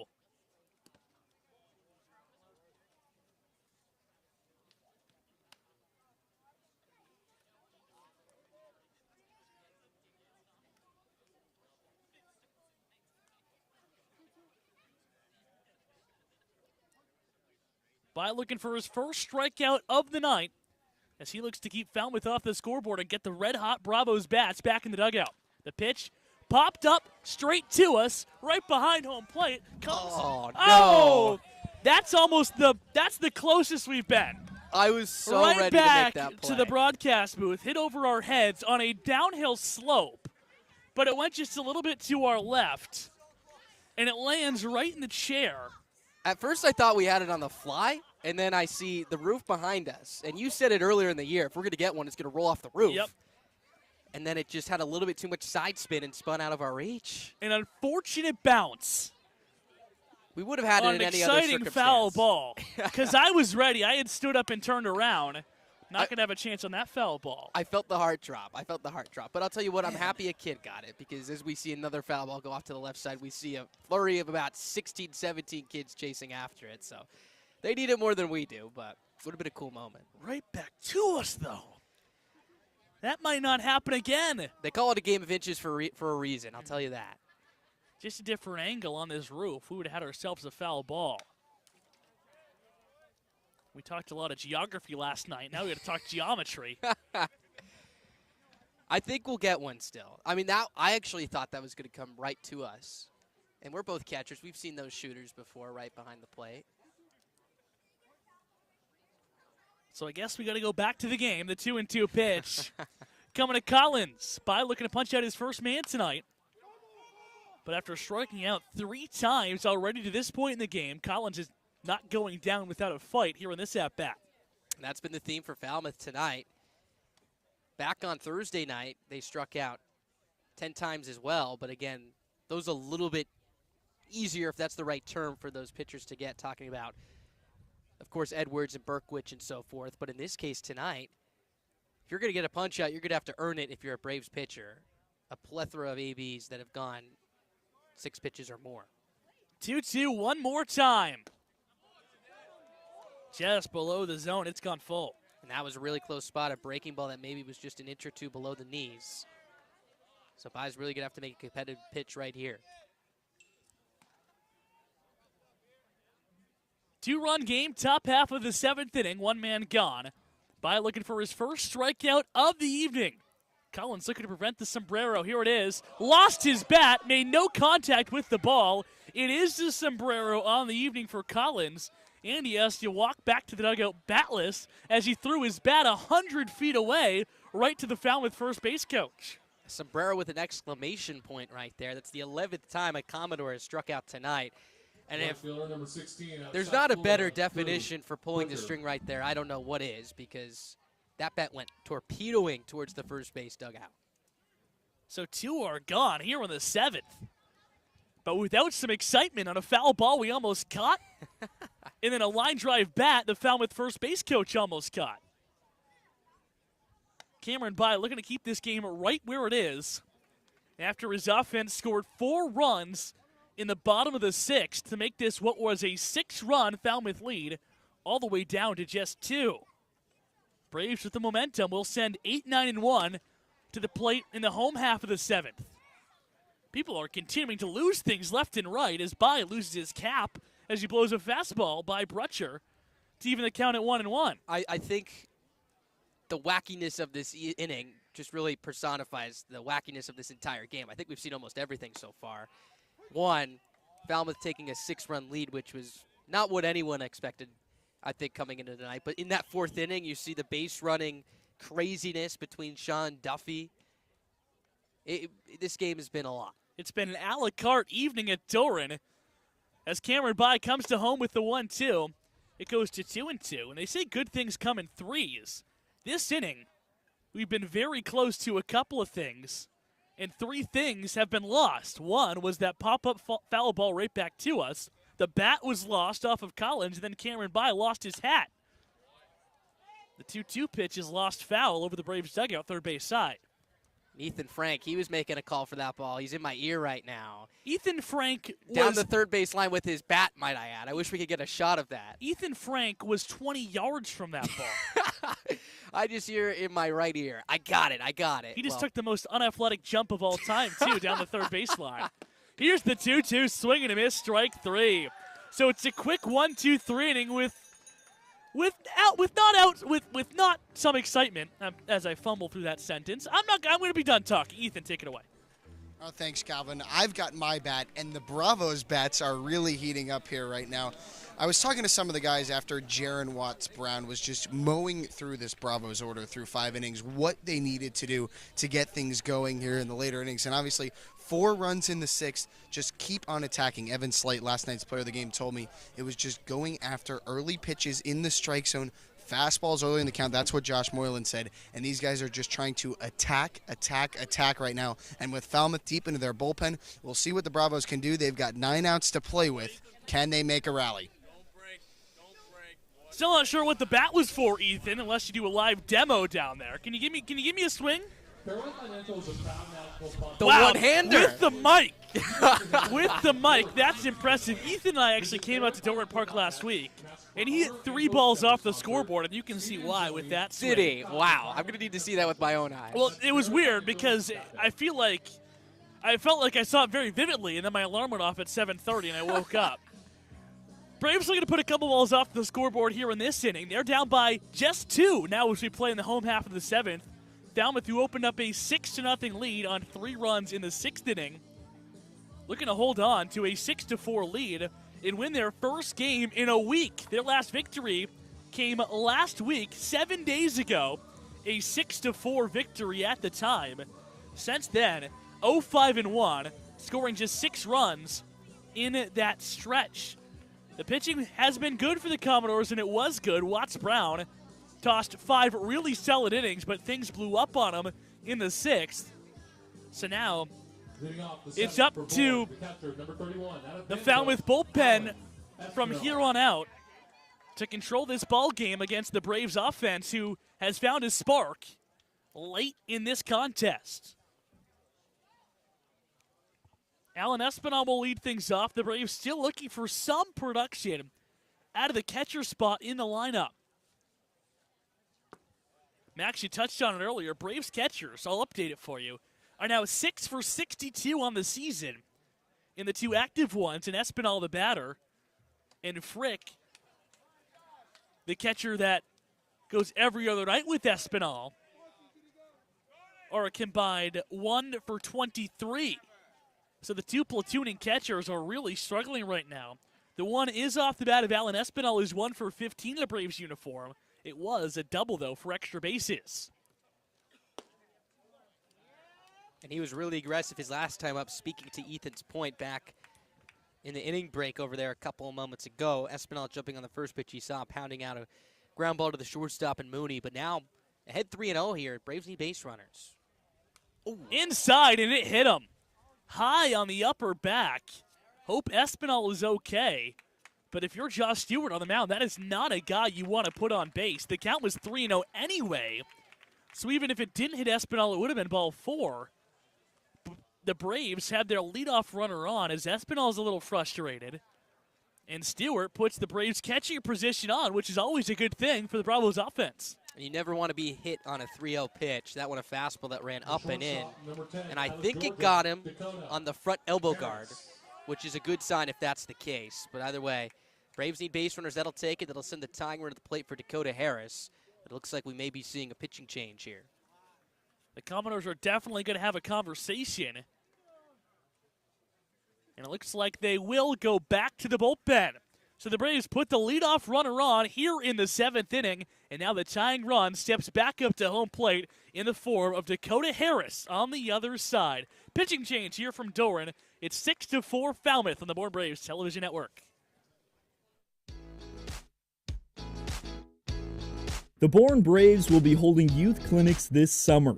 They're for boys and girls ages 5 to 12, plus we'll offer 1 week of clinics for ages 12 to 15. For more information, visit the 50/50 table near the concession stand or visit our website at bournebraves.org. Win or lose, there's always a Brave that sticks out on the field. Head over to our YouTube channel by searching the Bourne Braves or head to @BourneBraves on Twitter and catch the post-game interview every night with a player of the game on game night with me, Ethan Frank. And as always, you have a say on who gets to chat with me. Tweet at us @BourneBraves and use the hashtag Player of the Game to submit your pick for the POG. The stars of the Bourne Braves can't perform well with an empty stomach, and neither can the best fans in the Cape Cod League. Hungry at Doran Park? Visit our concession stand down the third baseline, serving your favorite ballpark classics, including hot dogs, hamburgers, popcorn, cold drinks, and more. The concession stand at Doran Park is the place to go, because the only thing better than watching the Braves live is watching the Braves live with a hot dog in your hand. Want to look like a Bravo? Well, there is one place where you can find the official gear of the Bourne Braves, and that is at the Bourne Braves Pro Shop. Open during every home game and located on the ground level of the press box, you can find Braves hoodies, t-shirts, hats, and more, all in just one place. Wear the same gear as the players and rep the Braves wherever you go. Visit the Braves Pro Shop today and let the rest of the Cape know you're repping the Bravos. Make sure to follow the Braves on Twitter @BourneBraves for all of your favorite Bravos content. From in-game score updates to player interviews and so much more, the Braves on Twitter is the place to go for the most up-to-date information on the Bravos. Make sure to follow us today @BourneBraves.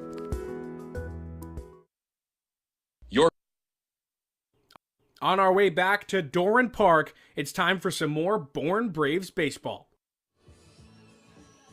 The comeback train is just inches away from being pushed down the hill, as the Braves will send the tying run to home plate, trailing by 2 runs in the bottom half of the 7th inning. Back with Max Tanger, I'm Calvin Cristoforo, and the Commodores going back to the bullpen for the second time tonight. It's the Louisville right-hander, Caleb Corbett. This will be their third pitcher used tonight, and it's been a struggle for him so far. 2 outings, an inning and a third, has allowed 5 runs so far. On 6 hits, 1 strikeout. Opponents hitting .667 against him so far, slugging .800. So Braves looking to take advantage of that right here. You have Harris coming to the plate here with nobody out. Of course, doubling to lead off back into 6th inning, which stood up, of course, that 8-man 4-run frame. So good spot here for the Braves. Of course, Harris also representing the tying run. The runner on first is Espinal. Stewart responsible for him after hitting him on the back on a 3-0 pitch. The Braves catcher, probably at the bottom of your speed rankings if you were to create some overall speeds on this Braves roster. It's not really a threat to go. He leads off at first. But Corbett will check on him anyway, and that was a bang-bang play over at first. It was, and it was a late jump by Espinal over there. I don't think he was expecting Corbett to make a move over there. A little bit too close for comfort, but he's back in safely. 6-4 is the Falmouth lead. They were up by 6-0. The Braves scored 4 runs in the bottom of the 6th and are looking to add on again here in the 7th. And what's interesting about Corbett, too, of course, a 33.75 ERA and an inning and a third, so small sample size indeed. But a lot of times when you see guys struggling, it's because of the free passes, but has yet to walk nobody. It's those 6 hits that he's allowed. And Corbett coming in out of the bullpen and falling behind hitters just like Stewart did. The count has gone to 2-0 and another Braves bat. That's a left-handed hitting Dakota Harris to switch hitters, swinging left side against the right-handed thrower. Tries to get on base to send Matt Shaw, which would be the go-ahead run to home plate. The 2-0 pitch on the corner for strike 1. We don't have a radar gun displayed on the scoreboard here at Doran Park, but you can even tell from here Corbett is coming with some serious heat on the mound. It's going to be a little bit of a different look from what we saw with Stewart and even Watts Brown as well, who, again, we're probably sitting low 90s. Watts Brown about 90 to 93, topped out at 95 in school ball. But from our angle right here, this looks around 94 at the very least. Even his throw overs to check on Espinal have been pretty swifty. Can the Braves mount another comeback at Doran Park? The 2-1 pitch to Harris. Curveball that buckles him a strike. And the count goes to 2-2. That was a tight breaking ball right there, the first one we've seen from Corbett so far. And you could see Harris lean back a little bit. He mentioned it buckled him, so now behind with 2 strikes, he's going to have to battle. 2-2, nobody out, 1 man on. Espinal leads off first. Braves down by 2 runs here in the 7th inning. The pitch. Fouled back. Dakota just got a piece of that one. It looks like he's taking a lot off of that breaking ball as well, so quite the difference in speed from that fastball to the secondary offering right there. And Harris just nicking it foul right off the end of the bat. You'd love to get Matt Shaw up to home plate with the opportunity to tie this game. Braves have been trailing all night long since Falmouth broke their 20-inning runless streak in the top of the first. Here's the 2-2 to Harris. Curveball that broke too late. The count's gone full. And that one backed up a little bit. The previous 2 are really sharp. An easy take right there for Harris. And now Corbett's really going to have to make a good pitch right here. If I'm Harris right now, you know Corbett does not want to walk you. He hasn't walked anyone this summer. He's probably going to get a pitch over the plate. Pretty good battle brewing here. Corbett looking to win his first at-bat after coming out of the bullpen. But he doesn't. He walks his first batter of the campaign. Harris takes his base, and 2 men are on with nobody out. And here comes Matt Shaw. And that was an overthrown fastball right there. And this is just a tremendous spot for the Braves' second baseman. He's driven in 6 RBIs on the year. Good for second on the team. Could tie Chris Brito atop of the leaderboards, if not take the lead right here. But more importantly, just get a base hit. Allow Espinal to advance, if not score, and keep the line moving for 2, 3, and 4 who are due up next. Would you even consider bunting Matt Shaw here? You know, the third baseman at Halter's at that 45-degree angle, so he's ready for it, but I would not with how well he's been swinging it. Well, he kind of took all doubt away on that pitch as he took a home run cut. Shaw not looking to put the runners in scoring position. He's looking to put the runners back in the dugout. But came up empty there, and he's fallen behind off of that big Corbett fastball. A lot of green in the alleyways here at Doran Park. Bravos down by 2, bottom of the 7th. Pretty nonchalant, but needed pick by the catcher Kozart to keep the runners where they are. And the last couple of pitches here, Corbett has started to overthrow both that fastball and that breaking ball, missing well towards the left-hander's batter's box. Command has not been his specialty so far early on tonight. Another good count. The count has gone to 1-2, which we talked about how we're going to try to do the numbers, but I would love to see Matt Shaw's batting average in a 1-2 count. And it specifically seems 1-2. Yes. Not just 2-2, 3-2, but 1-2. And it almost seems like he'll fall behind. 0-2, takes a ball, and then we'll pick up that base hit. The count is 1-2. The Matt Shaw hitter's count. Runners on first and second. Shaw 1 for 3 in the night. The pitch. Swing and a miss. He got him on a breaking ball for strike 3. It looked like Shaw was looking for a fastball right there. Again, was late on that breaking ball. Almost just an emergency hack to try and spoil it. That's a big, big strikeout for Corbett as he's now a ground ball away. Assuming his defense could turn a double play of getting out of this inning. That'll be tough, though, against the speedy Jack Duffy.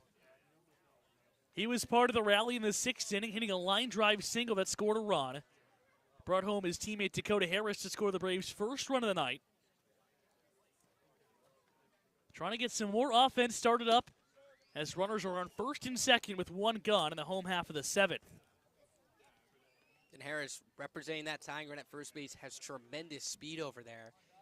We've seen the Braves on the base paths, particularly on balls and gaps, be a little bit uncertain when it comes to close calls on sending runners to the plate here, but Harris getting a really big lead over there at first, not being held on. Got to imagine that they're going to be aggressive with him. Duffy's in the driver's seat now, 2-0.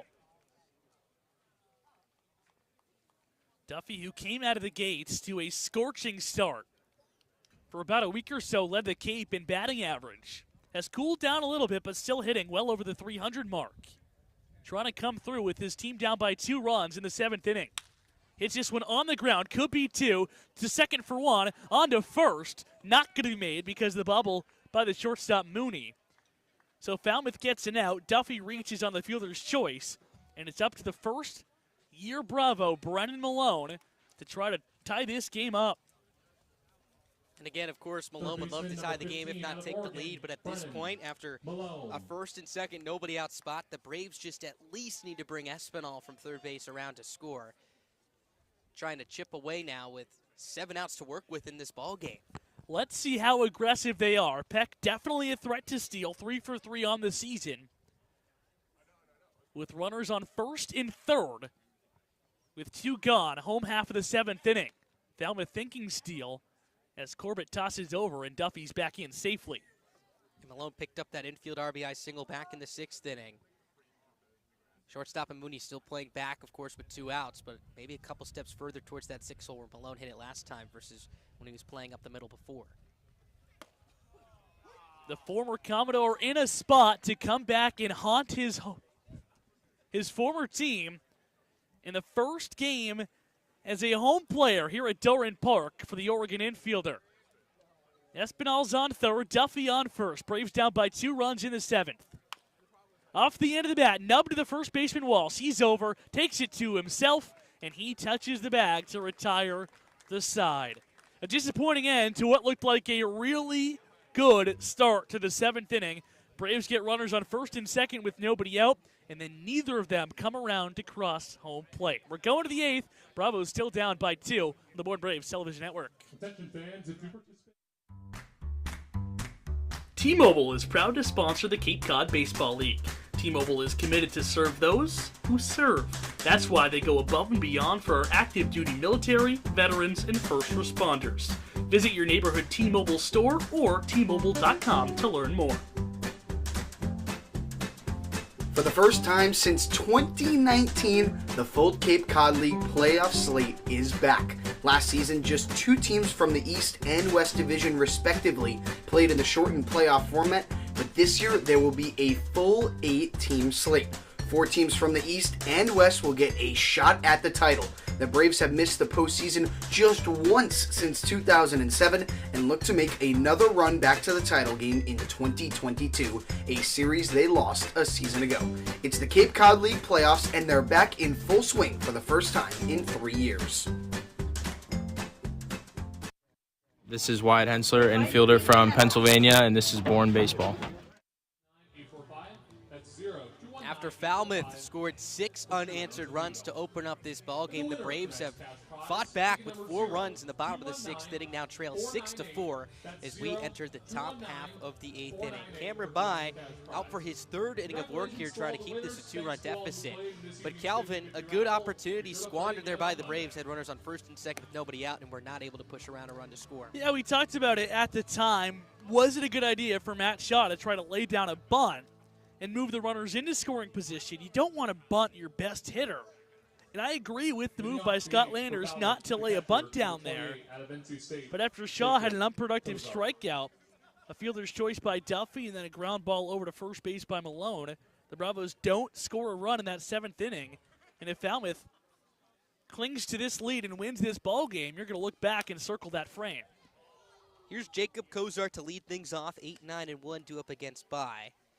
Bai came in for a 1/3 of an inning, back to get out of trouble what was a 3-run top of the 6th inning. Pitched his first full inning back in the 7th, picked up 2 strikeouts. Now looking for another clean 8th here as well. Kozart 0-for-2 tonight. Next pitch is swung on and missed. 0-2 the count. Braves will send up 4, 5, and 6 in the order in the bottom of the 8th inning. Again, just 6 outs to work with here. But at one point, the 6-run deficit felt like a large hill to climb for these Braves. Of course, we mentioned their offensive struggles, but then also against a Falmouth club that I think they were pretty comfortable with facing, particularly after that 1-0 win the other day. I mean, if you come into tonight and say the Braves score 4 runs the first 7 innings, you got to feel confident with the way these Falmouth bats were struggling over the last week. 1-2 is fisted into shallow center. Roccaforte ranging in towards his right. He's there in the left center field alley to make the catch for out number 1. And I couldn't agree with you more. If you told Scott Landers before this game his team would put 4 across home plate, not even in the first 7 innings, but in the whole ball game, he probably would have said, I will take that every single time. But the Doors, who we talked about all night long, they've really been struggling, right? They average right around 4.5 hits per game. That's hits. In their last 6 contests, have 8 tonight, nearly double that, and have scored 6 runs, matching their total from the previous 6 nights. First pitch on the way to Boyers is inside with a fastball for ball 1. Maybe a cross-up right there as Espinal received that pitch a little awkwardly and now comes out to the mound to talk. I mean, coming into tonight, it was the 20 straight innings without a run. They had scored just 1 run in their last 28 innings offensively.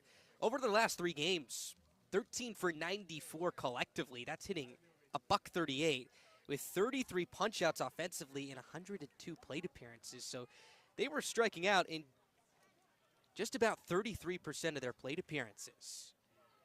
Looks like the mist is starting to play a role here. Light rain here on the field as the 1-0 is cut on a miss for 1. And that was another storyline coming into tonight was the forecast. It was supposed to be heavy rain, scattered thunderstorms from about the 7 to 8 o'clock hours. And here we are, just at about 8:40 local time, and it's been very calm so far. 1-1. Fastball clips the outside corner. 1-2, and I think there was just a hope that both sides would be able to get through 4.5 tonight to make this an official game, but here we are in the 8th inning, and it's a good one. 6-4, Falmouth your score. And luckily the rain has held off past that 4.5 mark because this game would be over and Falmouth would have won. 1-2, taken down low ball 2, count evens up. And Jerron Watts-Brown was the story of the first half of the game at least. If we take a look at his final line, went 5 innings, 5 hits, 4 runs, no walks, 6 strikeouts. Of course, all 4 of those runs in the 6th inning charged to him because he couldn't get out of that frame. So the 2-2 is cut on and missed for strike 3. That is the 13th time the Commodores have struck out tonight. 3rd strikeout for Bye, 2 up, 2 down here in the 8th inning. But you look at the line for Watts-Brown, and it's still a good start. 5 innings, 4 earned runs after coming in with an ERA north of 6. But it doesn't do justice for what he was through the first 5 innings. No, absolutely. Still in line for a win. But through 5, he had given up 2 hits, he had struck out 6, and he was just in complete control. Then he had to sit through 3 runs scored by his own team, a very long inning in the top of the 6th. A pitching change the Braves made. Was in the dugout getting cold that entire time, and then when he came back out in the bottom half of the 6th inning, just wasn't the same guy. Of course, not helping himself out by making that error, throwing a ground ball back to the rubber all the way into center field. That kept the line moving for the Braves where they pushed across their only 4 runs of the night.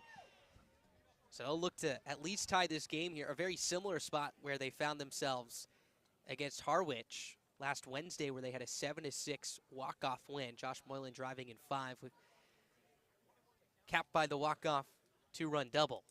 1-1 is sky to the air, right center. Roccaforte gallops over towards his left. He's there. He's got it for out number 3. Cameron Bye, really good work tonight as he continues to put zeros on the board here in a Braves uniform. He has now struck out 3 batters through 2 1/3 of an inning's work. Running to the bottom of the 8th, time for the Braves to get back to work. 6 outs to work with, down by 2 here on the Braves Television Network. America thrives. You know what Pete Alonso, Kevin Youkilis, and Lou Merloni all have in common? Go ahead, take a guess. Yeah, that's right. They're all former Bourne Braves. The list of famous Bravo alumni is lengthy and it's growing fast. Take 2021 Major League Baseball first overall pick Henry Davis, for example. He was on the Cape just 3 summers ago, back in 2019. So make sure you don't miss out on watching the future stars of tomorrow today. Admission to all games at Doran Park and around the Cape Cod League is free. For the full Braves schedule, head to the Bravos team website, bournebraves.org. Did you know it takes $150,000 to field the Braves every summer? We are a non-profit, all-volunteer organization that relies solely on the donations of private citizens and local businesses. The Bourne Braves are a 501c organization, and all donations are tax deductible. You can donate today online at bornbraves.org.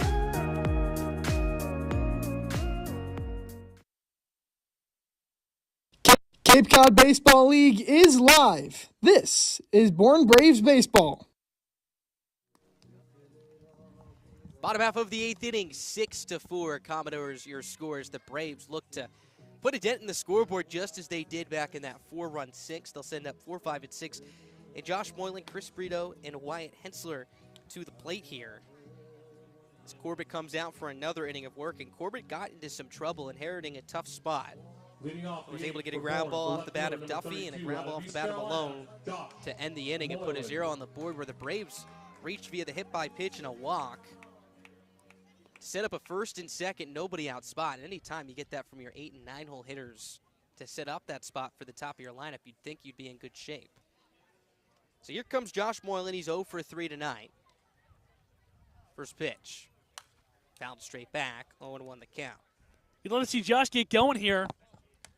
Braves had a leadoff base runner in the 7th inning, an Espinal hit by pitch, but he was stranded there. You'd like to get the leadoff man on, especially when you're trailing here in the late innings. Fogg continues to glide across the field as the next pitch is foul out of play. 0-2 the count. We didn't get Fogg last night, which is surprising, but I know you're new to first time to Chatham, new to the Cape.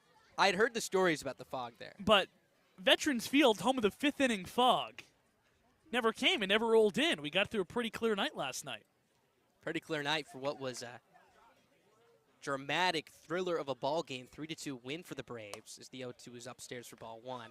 They'll look to create some more drama here tonight, at least for the Falmouth side of things, who at one point felt mighty comfortable with a 6-0 advantage. That has shrunk now to 2. Here's the 1-2 to Moylan. Fastball upstairs. 2 balls, 2 strikes. We also didn't get Fogg in Harwich.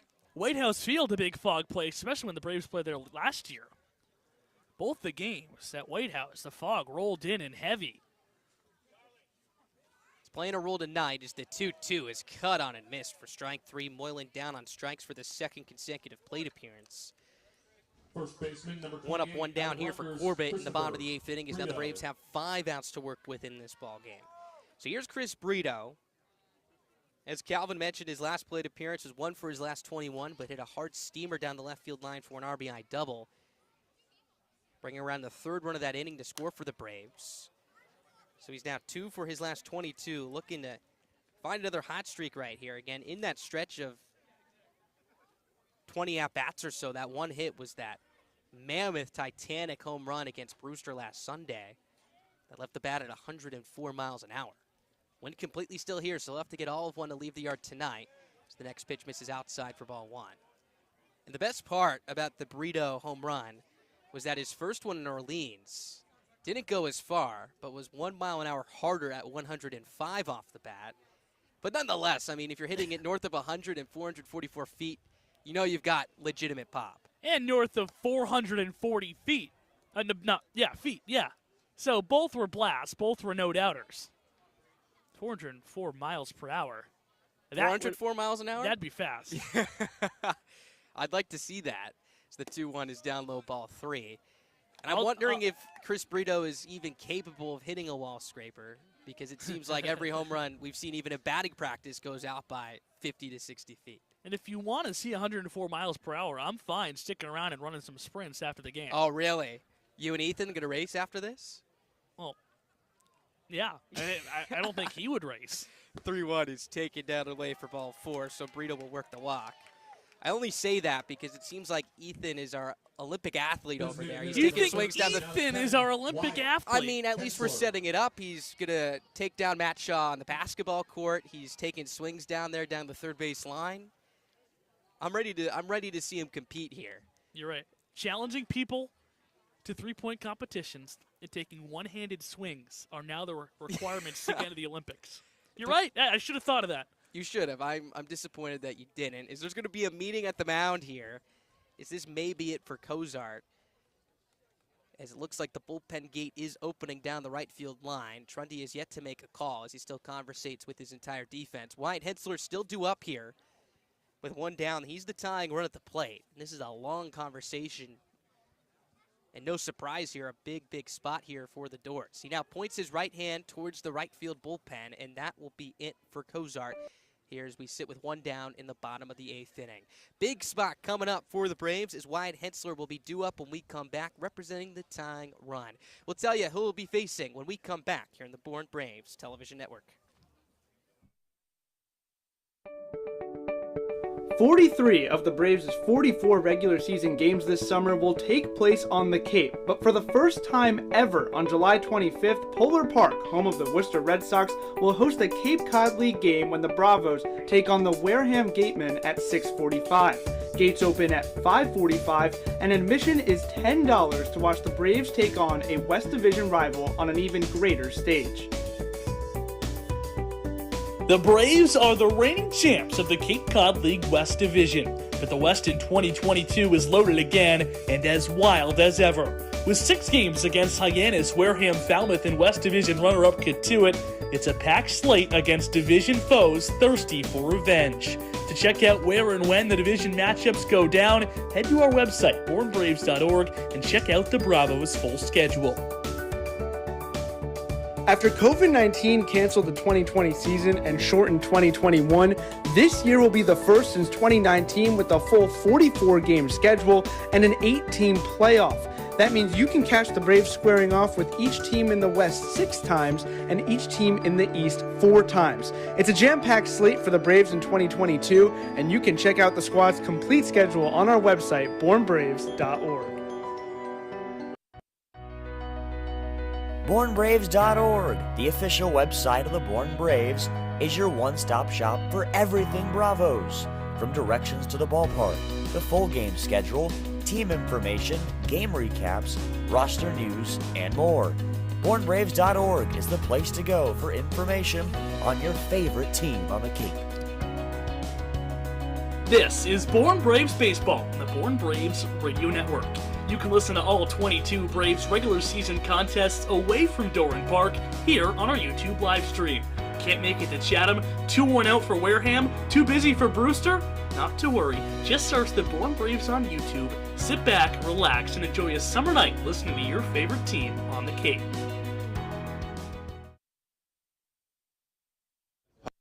Hi, this is Reese Sharp from Indiana University, right-handed pitcher, and this is Born Braves Baseball.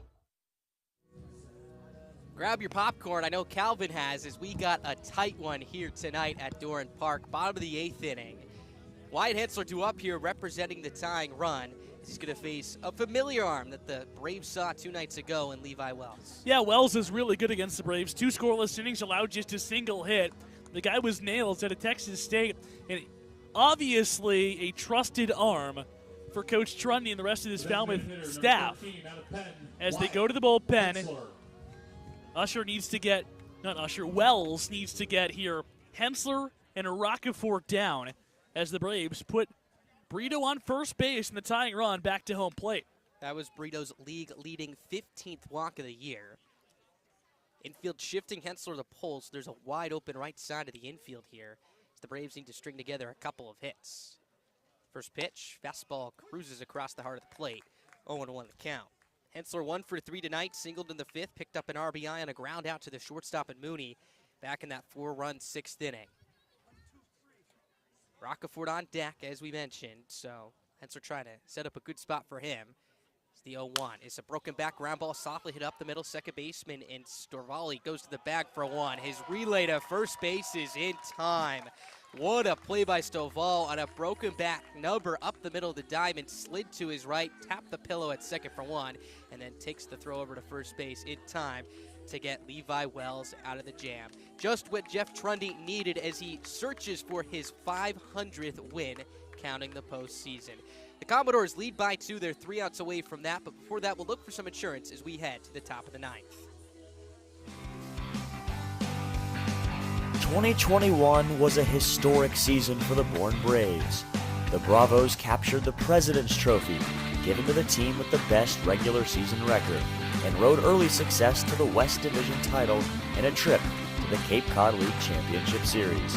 Now in 2022, the Braves are back and look to replicate the success from a season ago without many of the faces that got them there. It's a whole new season of Bourne Braves baseball. Check out the full schedule on bournebraves.org and come join the party at Doran Park. The Bourne Braves have enjoyed a long history of offering internships to college students who have worked in a myriad of capacities and performed any number of duties for the organization. Interns support everything from public relations, fundraising and concessions, to field maintenance, internet broadcasting, and baseball operations. The Braves will begin accepting applications for the 2023 season in September. Those interested should visit bournebraves.org.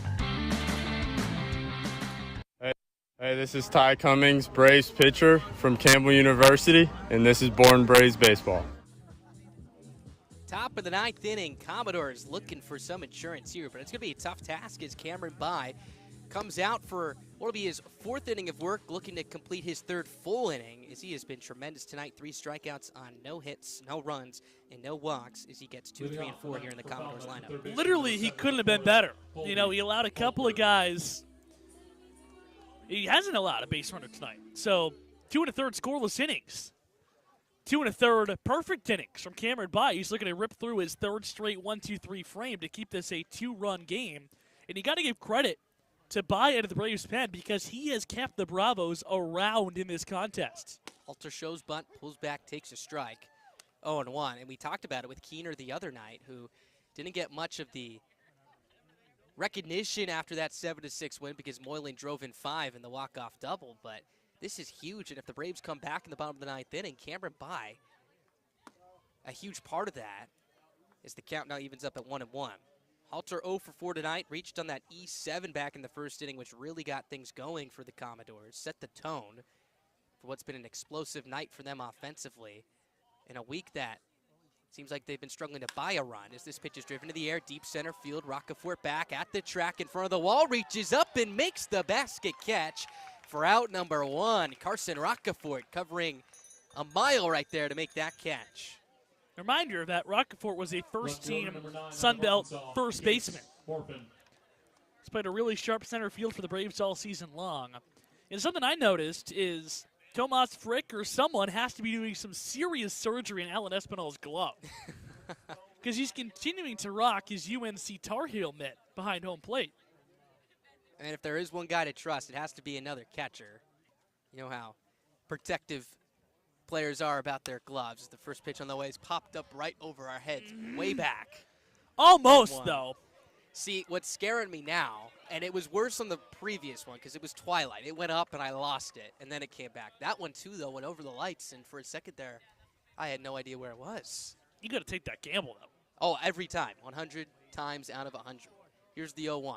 Swinging another pop-up close to us again, a little bit wide left. Count moves to 0-2 is someone over on the berm makes a tremendous two-handed grab. Let's put a star on that one.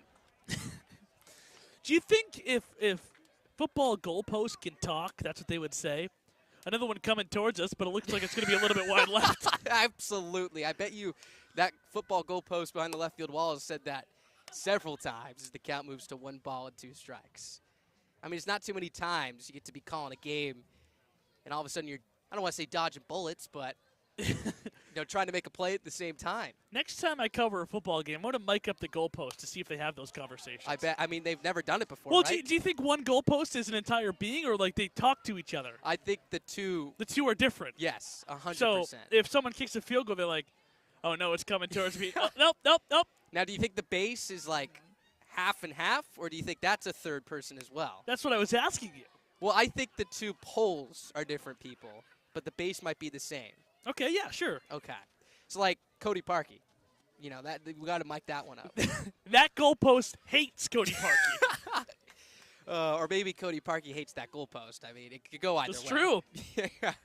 Love-hate relationship, I'm sure. 1 ball, 2 strikes the count here with 1 down. 6-4. Commodores your score. Cameron Bye looking to get through another clean inning of work right here. Halter looking for his first hit as well. He's reached base twice. So that misses outside for ball 2. I think next then we got to mic up the foul poles. I bet you a lot of life there as well. I've always thought it would be fun. Cost a lot of money.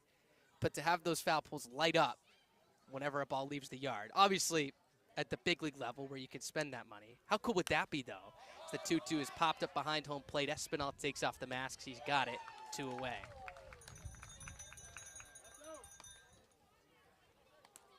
So 2 up, 2 down. It's going to bring up Jace Borfin to the plate. Oregon, Jacob Walsh. Excuse me, make that Jacob Walsh. That was Borfin who popped out. And Halter who flew out to center to open up the inning. Walsh has had a night. 2 for 4 with an RBI single. Homered back in the third. That's his 3rd home run of the season. He's now driven in 7 runs in total. Big stature from the left side. Here's By's pitch. Bites the outside corner at the knees. 0-1. Peyton Stovall on deck if he can extend it that far. And Jeff Trundy would love an extra run of insurance after what's been a very tight back third of this ball game. 0-1, just a little bit low. Walsh almost went after it. Count evens up at 1 ball and 1 strike. Braves will have the bottom third of their lineup due up in the 9th inning. Roccaforte, Espinal, and Harris. Here's the 1-1. Breaking ball down low, 2-1 the count. Braves had a good opportunity back in that 8th inning. Brito walked, but then it was Hensler who came to the plate.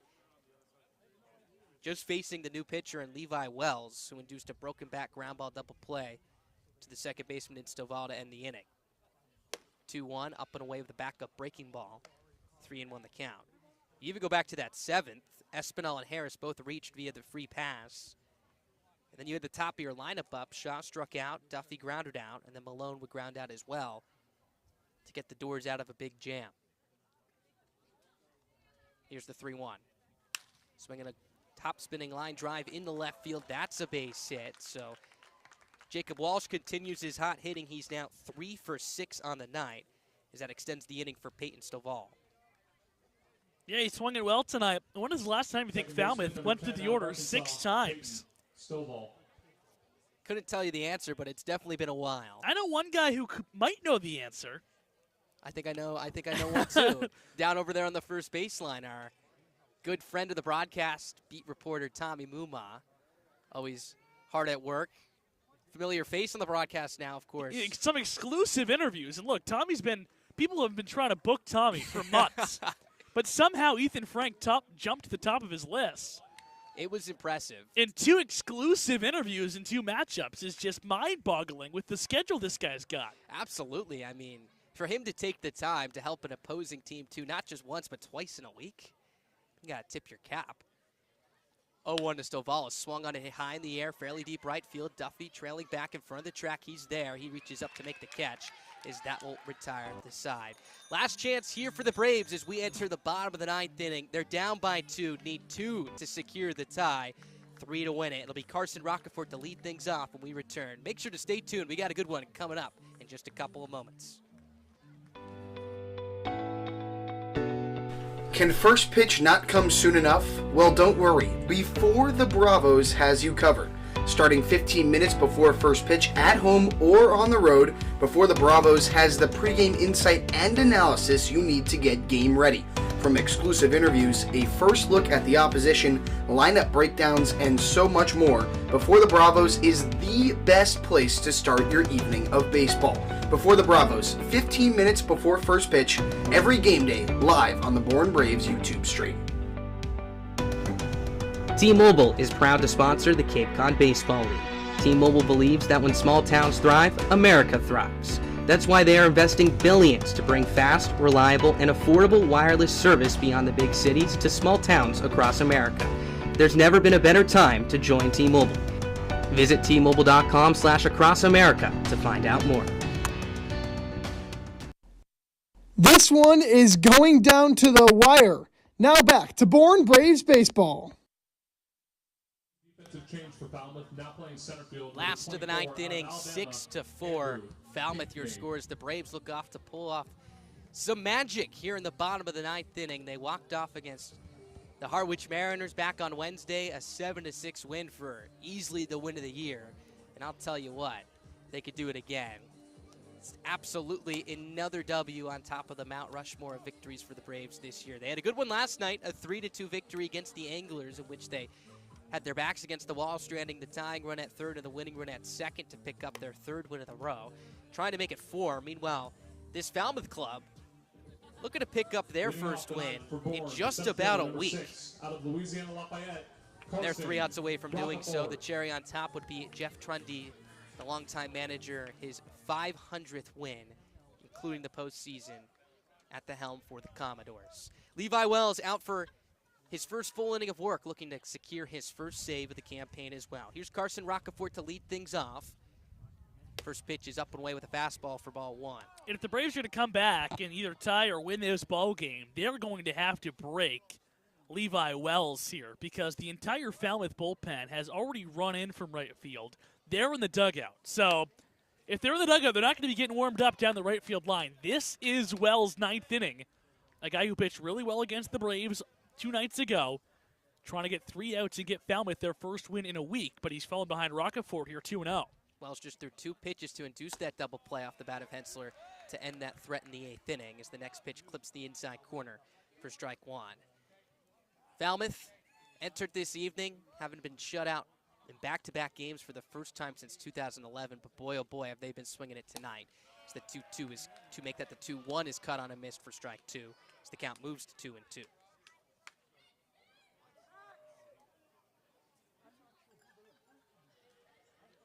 Roccaforte still looking for his first extra base hit of the summer. Not a better time for it right here. 2-2 from Wells. Breaking ball just misses a bit upstairs, ball 3. 3 balls, 2 strikes. Wipe your brow there. Falmouth wanted that pitch, and it was right at the top of the zone. Roccaforte has been frustrated with a couple of Mickey Garcia calls tonight. Definitely benefited from that one. John Peck taking swings on deck in the spot of Alan Espinal. Payoff pitch. Swinging a high pop-up straightaway center and shallow. Andrew Pinckney just into the game. He camps underneath it to make the catch, 1 away. So Roccaforte retired. He's 0 for 4 tonight, as that does bring up John Peck. Catcher number 31 out of Vanderbilt. We mentioned the struggles offensively for catchers this year. John Peck. The 2 active catchers, Espinal and Frick, are now combined 1 for 23. So Landers trying to spark something off the bench right here and bringing in the young middle infielder and Peck to the plate here with 1 down. Peck heading 2-11 on the year, 12 for 57. First pitch is a fastball on the outside corner for strike 1. Peck faced Wells back on Thursday night and struck out on a pitch and a fastball up and out of the zone. So we'll see if Wells sticks with that approach here. He's 1 for his last 11, looking to get something going here in the 9th. Braves down by 2. 0-1 misses upstairs for ball 1. Switch hitting shortstop at Dakota Harris on deck. And if you're the Braves right now, extend this inning to Matt Shaw is on the top of that checklist right now. Because if Shaw comes to home plate, he'll be the tying run. 1-1, weak wave and a miss on a good breaking ball. Peck quickly behind at 1 ball and 2 strikes. And it's so tough to sit on the bench for 8.5 innings and then come off the bench. Yeah, you take a couple of swings to warm up, but especially against a guy like Wells, this is a really tough situation to be thrown into if you're John Peck. He winds and fires the 1-2. Fastball up and in, ball 2. 2-2 the count. The fog continues to glide across the diamond here. Again, a big, big achievement, or I should say break for both clubs that it didn't rain tonight. An achievement for whom? I should say for both teams to get this full game in tonight.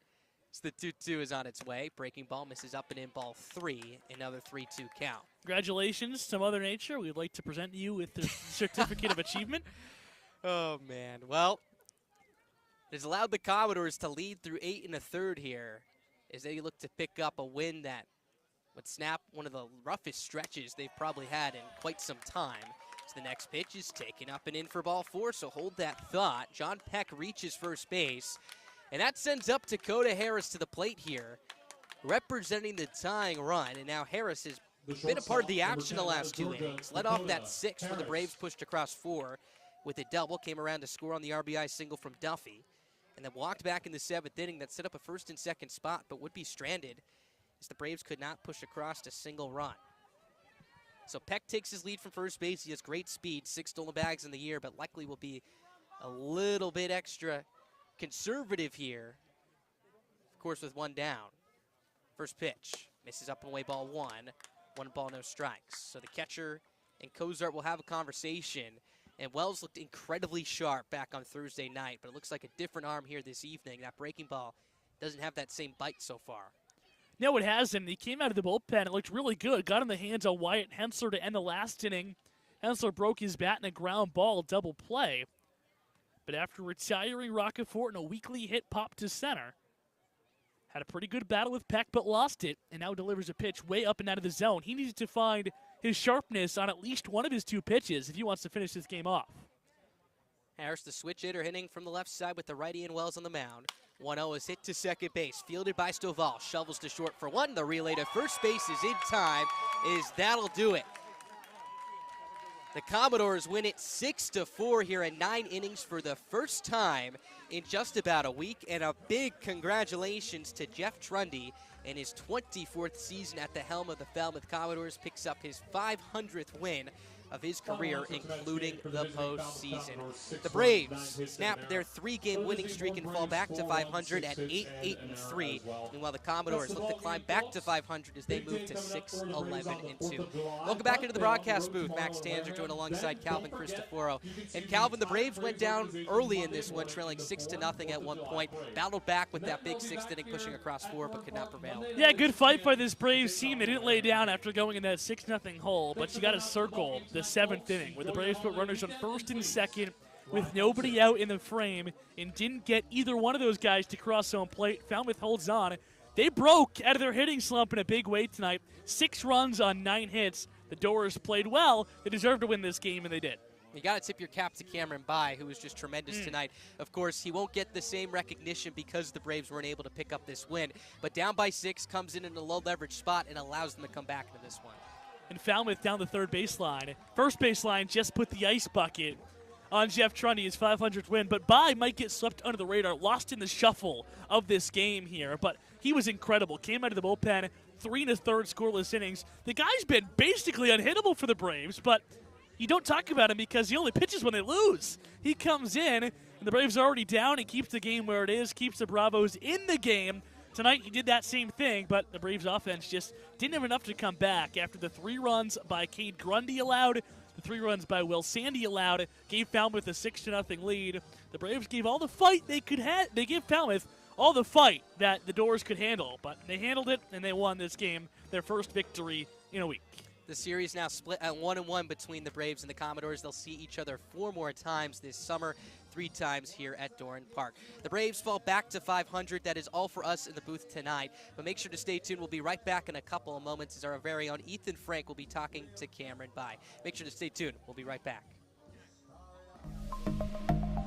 Scott Landers is the new man in charge in Bourne. The new Braves field manager is in his first year at the helm at the Bravos and brings with him an exciting staff that includes World Series champion Jared Saltalamacchia. It's an exciting new regime of Bourne Braves baseball, and it's a team you're going to want to see for yourself. Go to bournebraves.org for the full schedule. Tomahawk Talk is the official pregame and postgame analysis of the Bourne Braves. Hosted by the Bravos broadcast team, Tomahawk Talk provides pregame insights on game day on what Braves fans can expect to see that night. And after the game, the crew breaks down the matchup that was and looks ahead to what to expect tomorrow. It's Tomahawk Talk, and you can find it on game days on the Braves YouTube site, as well as at Bourne Braves on Twitter.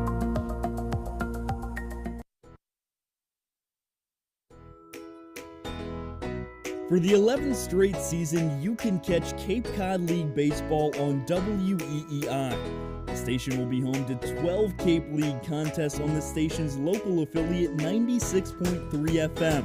The Braves will be on the airwaves twice in the regular season, first on July 3rd when the Bravos are in Wareham, and then on July 31st when Bourne welcomes Falmouth to Doran Park. Catch the Braves on live radio, but you can always watch or listen to the team live on the Bourne Braves YouTube channel. Just search Bourne Braves. As a proud sponsor of the Cape Cod Baseball League, the Mass State Lottery is celebrating the games we love playing. From the baseball diamond to the many lottery games that help support all 351 cities and towns across the Commonwealth. So here's to 50 years of winning and 50 more. What's better than a summer night? A summer night with the Bourne Braves. Welcome back to Doran Park. Max Tanger joined alongside Calvin Cristoforo. That does it for us tonight as the Braves drop it to the Commodores 6-4, but we'll be right back in action tomorrow when the Braves head over to Wareham at 6 o'clock. We'll be on the radio side, so make sure to stay tuned on YouTube. With that, we're going to send it down to the final member of our crew, Ethan Frank, who's with Wyatt Hensler to talk more about tonight's game. Ethan? Thank you very much, Max, here with Wyatt Hensler, Braves infielder, DH, utility man. You could say it all. To start off, what is Coach Lander's message after a game like tonight?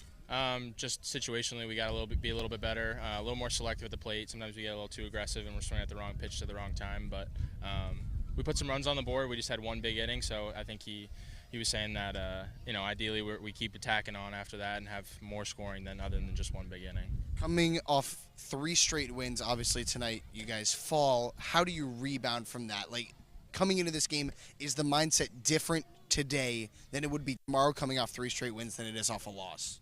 Yeah, I mean, I don't think we played that bad tonight, honestly. I think we played clean baseball. We had one big inning and we took advantage of it, and I think the pitchers have been doing well. We had an unlucky inning out there. Like, Sandy gives up 2 jammers and a ball that shoots over Brito's head. Like, that's unlucky, and that was their big inning. So I don't think we played poorly at all tonight, and I think we just got to get back to our roots like we did the past couple nights, playing hard baseball, chipping away when we can.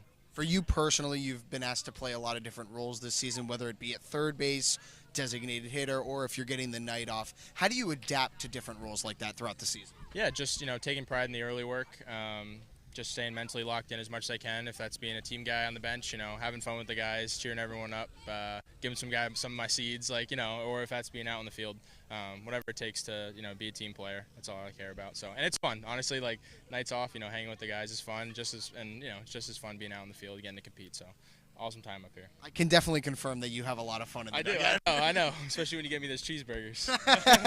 Wyatt, another member of the Burger Boys in the dugout. All right, that'll do it for us tonight. Wyatt, thanks so much. No problem. Thank you. All right, we'll see you guys tomorrow night out in Wareham. That's Wyatt Hensler. You'll see him tomorrow night as well. Have a great night, everyone.